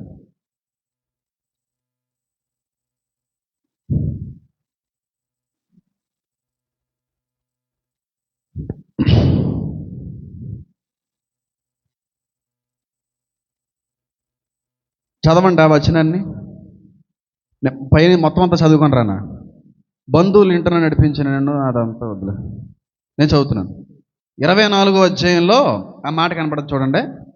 24వ అధ్యాయం 20వ వచనం నేను చదువుతున్నాను. చూడండి, నేను 17వ వచనం నేను చదువుతున్నాను. ఆ సేవకుడు ఆమెను ఎదుర్కొనుటకు పరిగెత్తి, నీ కడవలో నీళ్లు కొంచెం దయచేసి నన్ను త్రాగనిమ్మని అడిగాను. అందుకు ఆమె, అయ్యా త్రాగుమని చెప్పి త్వరగా తన కడవన చేతి మీద దించుకొని అతనికి దాహం ఇచ్చాను. మరి ఆమె అతనికి దాహం ఇచ్చిన తర్వాత, నీ ఒంటెలు త్రాగు మట్టుకు వాటి నీళ్లు చేదిపోయేదనని చెప్పి త్వరగా గాడిలో తన కడవ కుమ్మరించి తిరిగి చేతుటకు ఆ బావిని పరిగెత్తుకుని పోయి అతని ఒంటెలన్నిటికీ కూడా నీళ్లు చేదిపోసెను. అడిగాడా అక్కడ ఎలియాజరు ఒంట్లకి నీళ్ళు ఇమ్మని? దేవుడికి మాత్రమే చెప్తాడు ఎలియాజరు. రెప్కాకి మాకు ఒంట్లు ఉన్నాయి, మా ఒంట్లకు కూడా నీళ్లు పోయి అని చెప్పడం. కాళ్ళతో చదువుకోండి. నా ఒంటికి కూడా నీళ్లు పోయాలి అడిగినప్పుడు అని అంటాడు దేవుడితో. కానీ ఇక్కడ ఎలియాజర్ రెప్కాని అడక్కముందే, అమ్మ నా దాహం తీర్చావు, కొంచెం నా ఒంటుల దాహం కూడా తీర్చమ్మా అని అడక్కముందే ఈయన దాహం తీరిన మరుక్షణమే మళ్ళీ ఆ కడవను తీసుకొని కిందకి వెళ్ళి ఆ ఒంటులన్నిటి దాహం కూడా తీర్చిందంట. అంత అద్భుతమైన సహకారం ఆవిడ. సహాయం అడిగితే కాదనకుండా చేసింది. అమ్మ కొంచెం సహాయం కావాలంటే లేదనకుండా చేసింది. అంతేగాని మీరు ఏ ఒంట్లండి, ఎవరి తాలూకండి, ఎక్కడి నుంచి వచ్చారండి 100 ప్రశ్నలు ఏమీ వేయలేదు. సహాయం చేసే మనసు నీకుంటే దేహి అని చెప్పి ఎవరైనా సహాయం అడిగితే కాదనకుండా చేస్తావు. అది నిజమైన సహాయం చేయగలిగేటువంటి మనస్తత్వం. కొంతమందికి సహాయం చేసే స్తోమత ఉంటుంది కానీ సహాయం చేయరు. కొంతమందికి సహాయం చేసే స్తోమత ఉండదు కానీ సహాయపడాలనే ఆలోచన ఉంటుంది. చెయ్యాలన్న వాళ్ళకి ఏమో ఉండదు, ఉన్న వాళ్ళకేమో చెయ్యాలనిపించదు. అది లోకంలో అందరి మధ్యన కనబడేదేలే. కానీ ఇక్కడ రెప్కా ఎలియాజర్కి దాహం తీర్చడంతో పాటుగా తన ఒంటెలన్నిటి దాహాన్ని కూడా తీర్చిందంట. అంత అద్భుతమైన సహాయం చేసింది ఆ వ్యక్తి. అక్కడే ఫ్లాట్ అయిపోయి ఉంటాడు ఎలియాజర్, నాకు తెలిసి. ఎలియాజర్కి నీళ్లు పోసినప్పుడు ఫ్లాట్ అయి ఉండడు, ఒంటెలకి సైతం దాహం తీర్చినప్పుడు ఫ్లాట్ అయి ఉంటాడు. ఎందుకంటే నీకులాగా నాకులాగా ఒంట్లు లోట నీళ్ళు తాగో, నిమిషంలో 100 లీటర్ల నీళ్ళతో ఒంట. నిమిషంలో 100 లీటర్ల నీళ్ళతో అవుతుంది ఒంటె.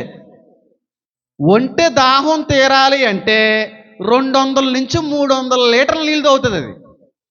అంటే అమ్మగారు వాటి దాహం తీరేంత వరకు కూడా ఆవిడ చేసిన పనే ఉంటుందంటే నాకు తెలిసి కిందకెళ్ళడం నీళ్ళు తేవడం వాటికి వేయడం, కిందకెళ్ళడం నీళ్ళు తేవడం మళ్ళీ వాటికి వేయడం, కిందకెళ్ళడం నీళ్ళు తేవడం మళ్ళీ వాటికి వేయం.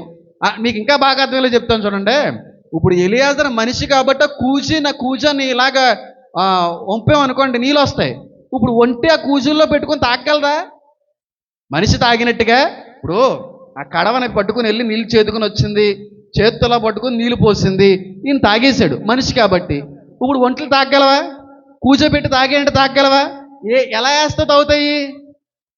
ఎలా వేస్తే తాగుతాయి చెప్పండి? మీ ఐక్యూకి ఎగ్జామ్ అనుకోండి, ఎలా తాగుతాయి నీళ్ళయ్యి? పెద్ద సరస్సో పెద్ద వాగో పెద్ద ఓపెన్ ప్లేస్లో ఉంటే నీళ్ళు తాగల తప్ప ఒక కుండలో నీళ్ళు ఎడతాను తాగే ఉంటే అంటే తాగలవా? మూతే తోడదు అందులోకి. నీ అంత ఉంటుంది దాని మూతి, నా అంత ఉంటుంది దాని మూతి, తాగదు. మరి ఎలా తాగుంటాయి చెప్పండి? మీ ఐక్యూకి టెస్ట్ అనుకోండి, ఎలా తాగుంటాయి? ఆవిడ తీసుకొచ్చిన నీళ్ళన్నీ కింద పోస్తానే ఉంది, కొంచెం ఆ వైశాల్యత, నీటి వైశాల్యత పెరిగిన తర్వాత చిన్న గుంటలా మారిన తర్వాత అవి తాగే అవకాశం ఉంటుంది తప్ప కూజాలో మూతి పెట్టి తాగే అవకాశం ఒంటికి లేదు. అంటే ఎన్నిసార్లు దిగి ఎన్నిసార్లు పైకెత్తి ఎన్ని కూజాలు నీళ్లు పోస్తే ఎలియాజర్ దగ్గర ఉన్న అన్ని ఒంటులు దాహం తీరుంటాయి.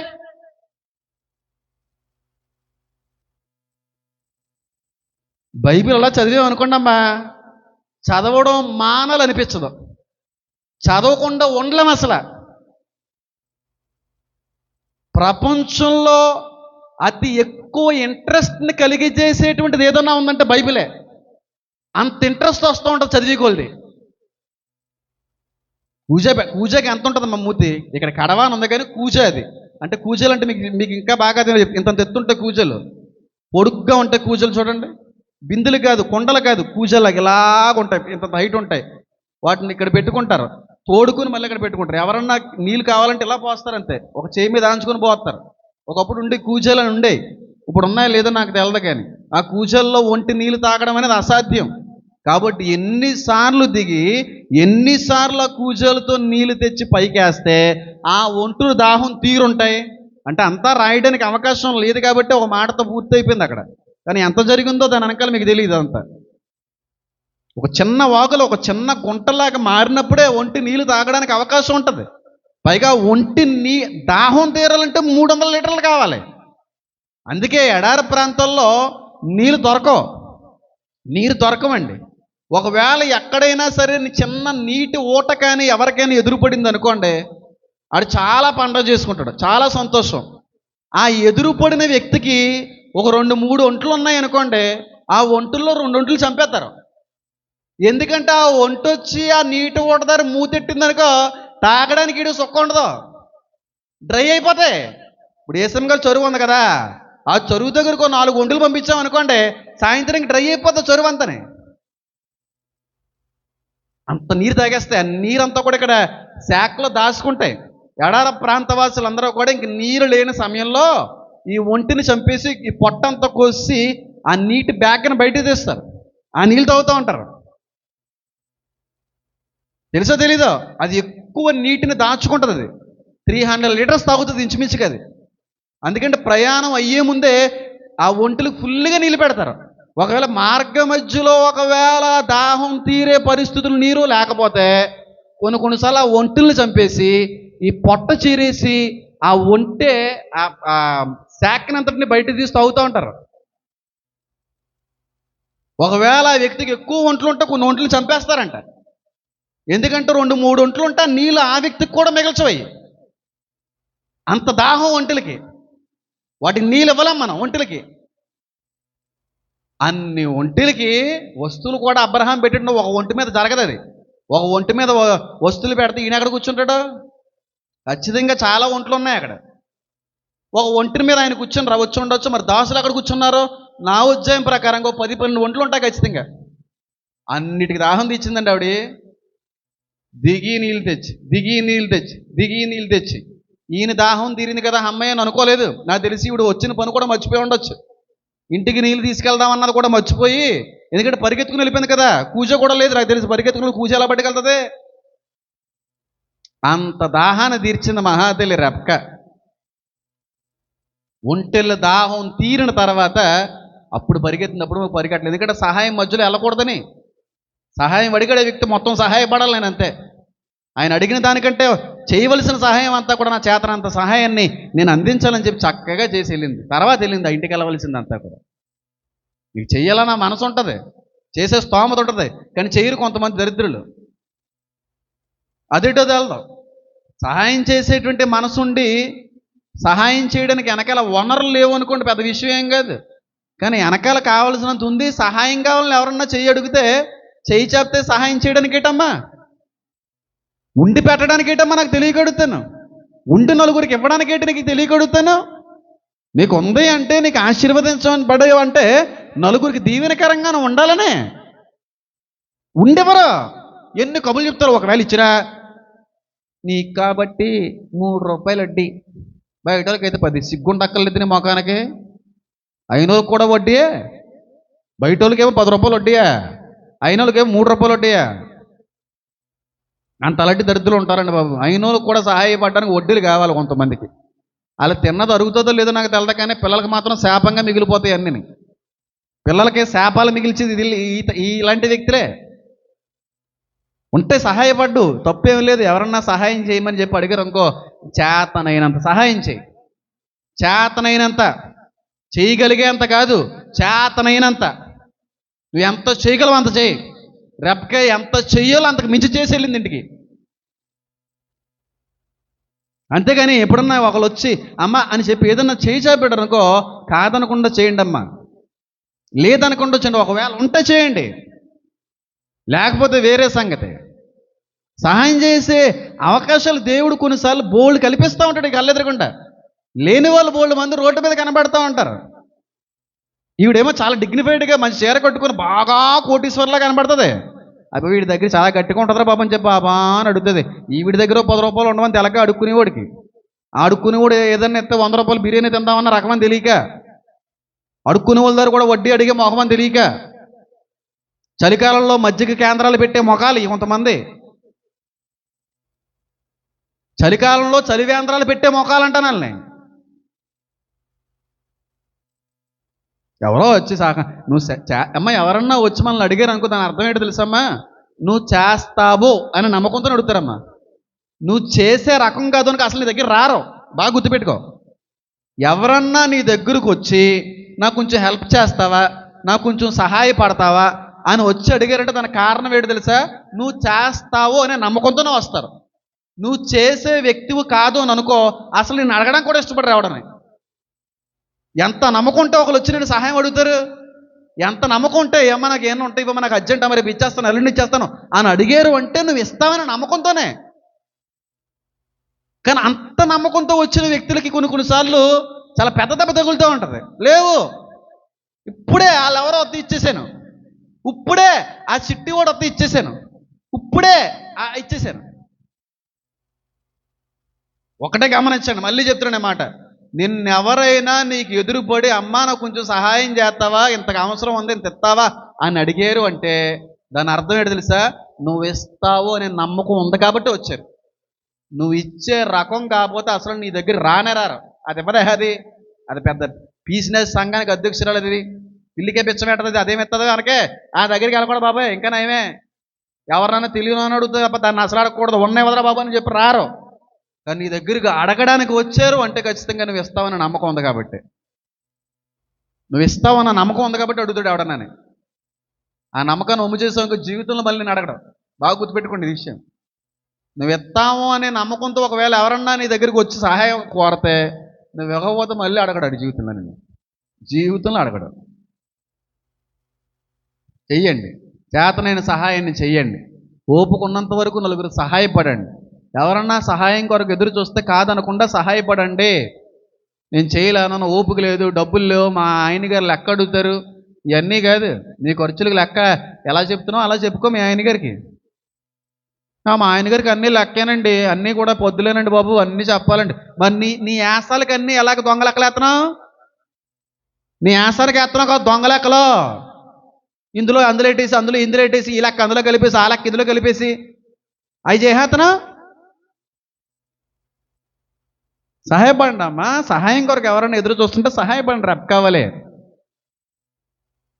ఎవరో ముసలోళ్ళు అలాగే వెళ్తుంటారు చేపల తట్టలో ఇవన్నీ పెట్టుకుని, అమ్మ కొంచెం ఆ చేప తట్ట కొంచెం ఇలాగ భుజం మీద ఎట్టేయమంటది. అయ్యి బాబు తలస్నానం చేసి వచ్చిన కొత్త బట్టలు ఇవన్నీ. అయ్యి బాబోయ్ కొత్త బట్టలే అవి ఎప్పుడో సంవత్సరంకి ఒకసారి వేసుకుంటామో కొత్త బట్టలు, అందుకే అలాగే అంటున్నా. నువ్వు రోడ్డు మీద నడుచుకెళ్ళిపోతుంటావు ముసలిది పాపం ఎత్తలేక, కట్లు ఎత్తలేక, ఆ చేపల తట్టలు ఎత్తలేక అలా ఎవరైనా వస్తారేమో అని చూస్తూ ఉంటుంది. ఇప్పుడు ఈ సహాయం చేసే వ్యక్తిలాగే ఉందరా బాబా, అమ్మ కొంచెం తట్టలాగా భుజం మీద ఎట్టమ్మంటే, హాయ్ నేనేమో చేపలదానం అనుకుంటున్నావా, పల్లిదానం అనుకుంటున్నావా, స్నానం చేస్తానే ఎదుగా ఎత్తడానికి ఏమైందండి? ఇద్దరు ఎప్పుడున్నారు తమ్ముడు? ఒకసారి నాకు బాగా గుర్తు, 2008 సంవత్సరం అనుకుంటాను, నా పుట్టినరోజు ఆ రోజు జనవరి 5వ తారీఖున కార్తీక దగ్గర ప్రార్థన చేసుకుని వెళ్ళాను బయటికి. అప్పటి నుంచి చేపలు అమ్ముతుంటారు చూడండి తట్టల మీద, ఇంటికి వస్తూ ఉంటారు కదా, జయలక్ష్మి థియేటర్ దేవా బస్ స్టాండ్ దిగి వస్తూ ఉండేవారు. ఇప్పుడు ఎలాగో వస్తున్నారు, ఇప్పుడు బండి మీద వచ్చేస్తున్నారా? అప్పుడైతే బస్సు ట్రైన్ దిగేవారు. అప్పుడే బండి దిగాను, కొత్త బట్టలన్నీ వేసుకుని, పుట్టినరోజు ఒకటే ఇంటి అంతా కొట్టుకుని దిగితే బుట్ట కింద ఎట్టింది. ఏం చేస్తుంది బాబు, కొంచెం తట్టెత్తి బాబు అంటుంది. ఏం చేస్తారు మీరైతే? పుట్టినరోజునది డ్రెస్ చూసావా అని అంటావా అనవా? పుట్టినరోజు పూట ఆ చేపలు అమ్ముకునే ఆవిడకి ఆ తట్టెత్తేసింది పైకి.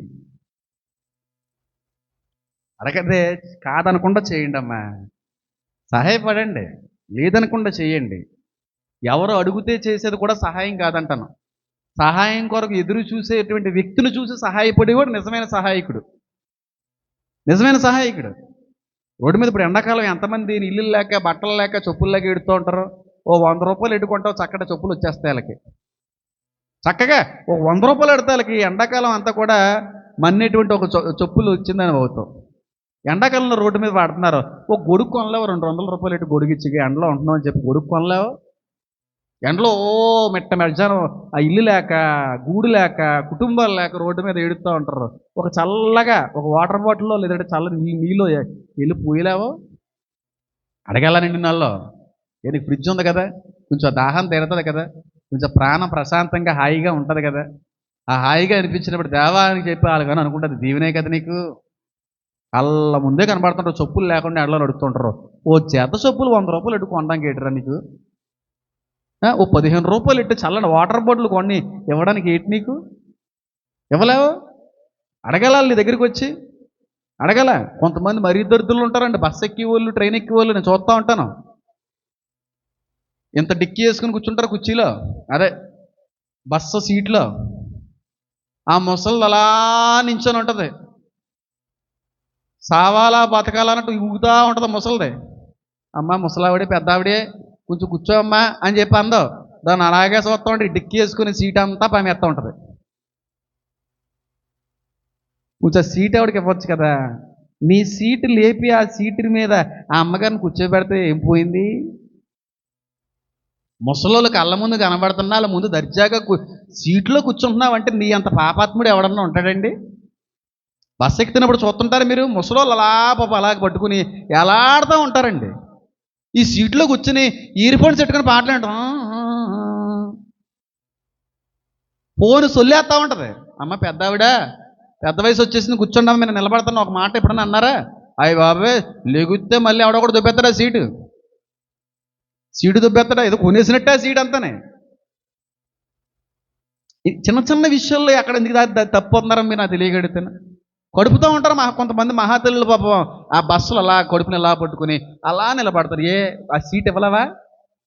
ఆ సీట్ ఇవ్వలేవు. అమ్మ కడుపుతున్న కూర్చోండమ్మా అలా నిలబడతారేటమ్మా బాబు అయ్యబాబు లేకండి అని చెప్పి పక్కన వాళ్ళు లేపేసి కూర్చోబెట్టి ఎవడు కాదంటాడు. ఆ కొడుకుని అలా పడుకుని అలా అవస్థ పడతానే ఉంటుంది. కూర్చొని చూస్తా ఉంటాడు ఆ కొడుకు అంక. ఎంత దరిద్రులండి. నిండు గర్భవతి నిలబడి ప్రయాణం చేస్తుంటే కూర్చున్నవాడికి మనసు ఎలా వచ్చిందయ్యా? లెగిసి నువ్వు కూర్చోండి అని చెప్పి ఆ బస్సులో ట్రైన్లో నువ్వు సీట్ ఇవ్వలేకపోతున్నావు అంటే నీకు అసలు మానవత్వం, అసలు మనసాక్షి అన్నది ఉందా? రాదు, మళ్ళీ సీటు దొరకదు. చూస్తుంటాను కాబట్టి, నేను చూసిన కాబట్టి చెప్తున్నానండి. ఓ హడావుడిగా ఎక్కేస్తుంటారు బస్సు కొంతమంది. ముసలోళ్ళు గెంటేసి ఇలాగ ముసలోళ్ళు గెంటేసి ఎక్కేస్తారమా? మీరు ఎక్కండి అమ్మా అని చెప్పాలి, ముందు పంపించి ఎక్కండి. ముసలోళ్ళు లాగేసి వెనకరా ముందు ఎక్కరు. కొంతమంది దరిద్రులు మరిని ముసలోళ్ళు లాగేసి పిల్లల్ని ఎక్కుతుంటారు బస్సులోకి. నువ్వు ఎక్కవే ముందు ఎక్కు, ఇది ఎక్కుదులే ఎక్కు. అంత దరిద్రులు ఉంటారా బాబు.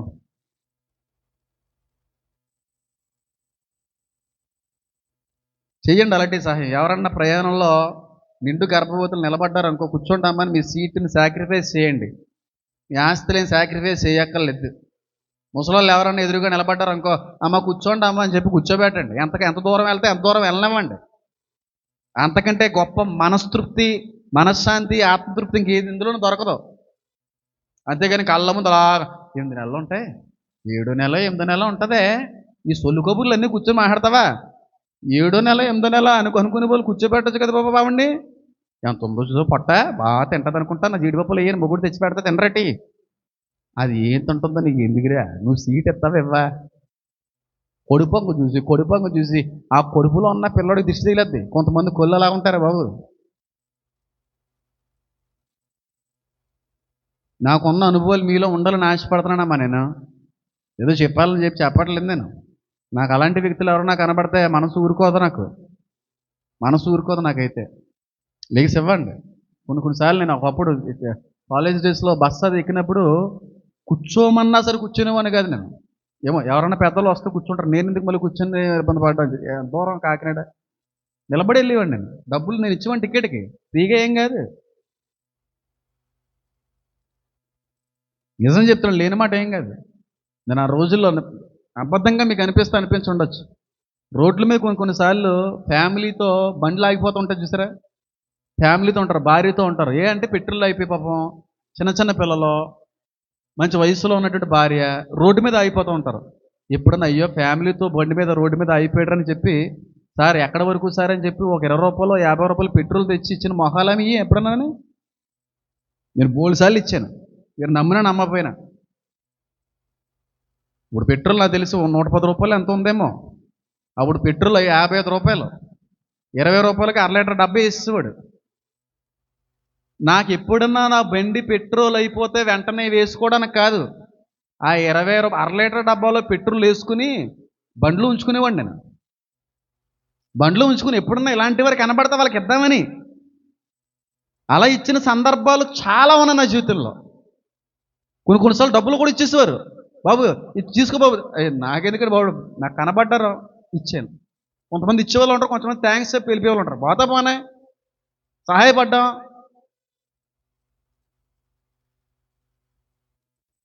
ఇలాంటి వారు ఎవరన్నా కనబడతారేమో అని 20 రూపాయలు పెట్రోల్ పెట్టుకుని ప్రయాణం చేసేవాడిని బండి మీద. అలాంటి ఫ్యామిలీస్ ఎక్కడన్నా అర్ధాంతరంగా రోడ్డు మీద ఆగిపోతే ఇచ్చి వెళ్ళిపోయేవాడిని నేను. బైబిల్ సాక్షిగా చెప్తున్నాను ఈ మాట. నేను కళ్ళ ముందు కనబడుతుంటారు. నీకు ఫ్యామిలీ లేదా, నీకు భార్య లేదా, నీకు పిల్లలు లేరా? నీ బండి కూడా ఎప్పుడన్నా రోడ్డు మీద ఆగిపోతే ఆ బాధ ఎలా ఉంటుందో తెలియదా నీకు? చూస్తూ వదిలేస్తారండి. ఇప్పుడు కారు మీద వెళ్ళేవాడు కనుకో చాలా కష్టం. అది కారు మీద దిగి మళ్ళీ కారు తిప్పి ఎక్కడికో వెళ్తే ఎవరంటే కష్టం. కనీసం బండి మీద ప్రయాణం చేసే వాళ్ళైనా సరే తోటి వెహికల్ మీద, ఆ ద్విచక్ర వాహనం మీద వెళ్ళేటువంటి ఫ్యామిలీ ఎక్కడన్నా ఆగిపోతే, అది కూడా లేడీస్ ఎవరైనా ఉంటే వెంటనే స్పందించే రీతిలో ఉండాలి మనం. మనకి ఎన్ని పనులు ఉన్నా సరే ఆడవాళ్ళు ఉన్నారు అక్కడ రోడ్డు మీద, చిన్నపిల్లలతో ఉన్నారు రోడ్డు మీద. కాబట్టి ఒక నిమిషం అని చెప్పి మన ప్రయాణం అంతా ఆపుకొని వాళ్ళకి సహాయపడి మళ్ళీ మీరు తిరిగి ప్రయాణం చేయండి. అది మీకు దీవెనమ్మా. చూస్తా ఎప్పుడు ఎవరిని వదిలేయకండి. చూస్తా ఎప్పుడు ఎవరిని వదిలేయకండి. సహాయపడండి, చేతనైనంత సహాయం చేయండి ఎవరికైనా సరే. నేను చిన్నగడికి ఎప్పుడు ఒక మాట చెప్తాను, ఒరే ఎవరన్నా సరే ఆకలి అని చెప్పి నీ దగ్గరికి వస్తే నీ కడుపు సైతం మార్చుకుని వాళ్ళకి పెట్టు. నీ కొరకు దాచుకున్నటువంటి ఆఖరి మెతుకు సైతం వాడికి పెట్టి నువ్వు పస్తులు ఉండు అంటాను ఆడితో. నువ్వు దాచుకున్న మెతికడిగిటే నువ్వు ఆకలితో ఉండు, నువ్వు పస్తుండు. కావలసినంత ఉండి ఎవడైనా ఎప్పుడన్నా కొంచెం సహాయం అమ్మా దేహి అని చెయ్య చాపితే సహాయం చేయడానికి మనసు రావట్లేదండి. ఏవీ లేని వాళ్ళకి చెయ్యాలన్న మనసు, అన్నీ ఉన్న వాళ్ళకి చేసే మనసు లేదు. సహాయపడండి. రోడ్డు మీద ఎవరో సహాయం కొరకు ఎదురు చూస్తున్నా కాదనకుండా చేసేయండి, కాదనకుండా చేయండి. చాలా బాగుంటాయి మన జీవితాలు. కొదువు అనేది ఉండదు ఆ జీవితాల్లో. ఇలాంటి వారు కనబడతారని పెట్రోల్ పెట్టుకుని తిరిగేవాడిని. కారు కొన్న తర్వాత కారులో కూడా అలా పెట్టుకుని తిరిగిన రోజులు ఉన్నాయి. కానీ ఒక రోజు ఏమైందంటే ఆ కారులో పెట్టుకున్న పెట్రోల్ ఒలిగిపోయింది, క్యాప్ లూజ్ అయ్యి చాలా పెద్ద ప్రమాదం అయిపోతుంది. అప్పటి నుంచి పెట్టడం మానేసాను నేను కారులో కూడా. చాలా పెద్ద ప్రమాదం అయిపోయింది. ఎందుకంటే హీట్ మీద ఉంటుంది బాడీ అంతానే. పెట్రోల్ అంతా కూడా వెళ్ళి అక్కడ ఏదైనా ఫైర్ అయిందనుకో వెనకాల డిక్కీ అంతా క్లాత్ అదంతానే చాలా ప్రాబ్లం ఫేస్ వస్తుందని చెప్పి మెకానిక్ అంటే కారులో పెట్టడం మానేసాను నేను. లేకపోతే స్కోడాలోని ఫీస్ట్లో కూడా ఆ పెట్రోల్ బాటిల్స్ ఉండి ఎప్పుడు నా దగ్గర అలా కనబడతారేమోనమ్మా. ఉదయం మీద అయితే వేరే విషయం, రాత్రి మీద కొన్నిసార్లు ఎంత భయం వేస్తుంటుంది నాకు కారు మీద వెళ్తున్నప్పుడు. ఫ్యామిలీతో ఉంటారు, లేడీస్ ఉంటారు, ఆ బండి దగ్గర ఉండిపోద్ది ఆ లేడీ పాపం. అలాగా బండి దగ్గర నిలబడిపోయి బండి దగ్గర అలా బిక్కు ఉంటుంది. ఎందుకంటే మగోడు కనబడి, ఎందుకంటే మగోడు ఈ పెట్రోల్ తేడానికి వెళ్ళి ఉంటాడు పాపం. ఏ తాగుపోతారో వస్తే ఇంకా ఈవిడ పని అయిపోయినట్టే. ఆ వచ్చే వ్యక్తి వచ్చేవరకైనా కొంచెం అలా నిలబడండి, కొంచెం ఆ సహాయం అన్నా సరే అందించాడు. అలాంటి చిన్న చిన్న విషయాల్లో కొంచెం ధైర్యపరచండి అలాంటి వాళ్ళని. నిజం చెప్తున్నాను, మీకు ఎప్పుడు కనబడలేదా? రాత్రి మీద అక్కడ దూరం నుంచి వస్తున్నా అనుకోండి, ఓ బండి రోడ్డు మీద పార్క్ చేసి ఉంటుంది. ఆ బండి దగ్గర ఒక ఆడవాడు అలా నిలబడి ఉంటుంది అక్కడ. లేదంటే ఆవిడతో పాటుగా చిన్న చిన్న పిల్లలు. మగోడు ఉండడం ఏంటంటే దాన్ని అర్థం చేసుకోవాల్సిన విషయం ఏంటంటే, అయితే ఆ మగోడికి ఏదైనా ఎమర్జెన్సీ కాలకృత్యాలు ఏదైనా ఉండదు, లేదంటే పెట్రోల్ అయిపోతే అలాంటి పరిస్థితి వస్తుంది. అలాంటప్పుడు నిలబడండి, కొంచెం దూరంగా అన్నా సరే నిలబడి కొంచెం అలా కనిపెట్టండి. అమ్మో అమ్మో అమ్మో ఒకతే ఉంది ఆడావిడి, చూస్తే మగోళ్ళు లేడు పక్కన. అబ్బే ఏం ఉండవు, మనకెందుకు వచ్చింది, ఇంట్లో ఆడవాళ్ళు ఒంటరిగా ఉన్నారు, బేగి ఇంటికి పోవాలా. ఇంట్లో ఆడవాళ్ళకి ఇల్లు ఉందమ్మా, నలుగురు ఉన్నారు పక్కన. ఆ రోడ్డు మీద ఉన్న ఆడవాడు ఒకతే ఉంది. చిన్న చిన్న విషయాల్లో మనం సహాయం చేయగలిగే స్థితిలో ఉండి కూడా చేయలేకపోతున్నాం. రెప్కా ఓపిక లేదు, ఎక్కడి నుంచో వచ్చింది అవసరత, ఇంటికి వెళ్ళాలి, టైం అయిపోతుంది, ఇంట్లో కంగారు పడతారు. ఏమైపోద్ది అనేటువంటి పరిస్థితుల్లో కూడా ఇంట్లో ఉండొచ్చు. కానీ ఆ ఎలియాజరుతో పాటుగా తన ఒంటలి దాహాన్ని కూడా తీర్చిన గొప్ప సహాయకురాలు రెప్కా. అట్టి రీతిలో ఉండాలి మనం. అంతేగాని చూస్తా మాకెందుకులే, బోల్ మీద చూసుకుంటారులే, బోల్ మంది పెడతారులే. రోడ్డు మీద మీరు ఎప్పుడైనా చూస్తుంటారా? బాగా ముసలోళ్ళు రోడ్డు దాటలేరు. చూస్తున్నావు కదా, ఆగి కొంచెం రోడ్డు దాటి చల్లొచ్చు కదా. అంబానీ కంటే బిజీ ఈవిడి. అంబానీ గారు అంత బిజీగా ఉంటారు లేదా తెలదు, కానీ ఈవిడ చాలా బిజీ. దాటలా పోతుందా పాపం రోడ్డు మీద, కొంచెం ఆపేసి కొంచెం రోడ్డు దాటిచ్చేసి పంపించి అవి ఏం పట్టించుకోరు. మేము చాలా మంచోళ్ళం అండి, ఎవరికి అపకారం చేయమండి, ఎవరికి ఏ కీడు తలపట్టమండి. ఎందుకు? బోల్డ్ మంది ఉన్నారు సహాయం పొందుకోవడానికి, అందరికీ చేయి, అప్పుడు మంచిదని అనిపించుకుంటావు.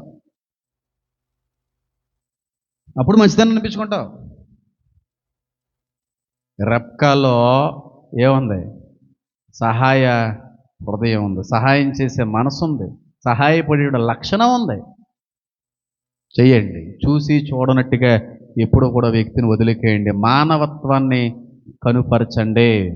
మంచితనం అనేది, మానవత్వం అనేది బైబిల్కి, గ్రంథాలకి, మతాలకి సంబంధించింది కాదు, మనిషికి సంబంధించింది. అది మంచితనం అనేది, మానవత్వం అనేది మతానికి, గ్రంథానికి సంబంధించింది కాదు, మనిషికి సంబంధించింది. అది ఒక మనిషిగా తోటి మనిషిని ఎప్పుడూ కూడా మనం ఆదుకోవాలి, సహాయపడాలి.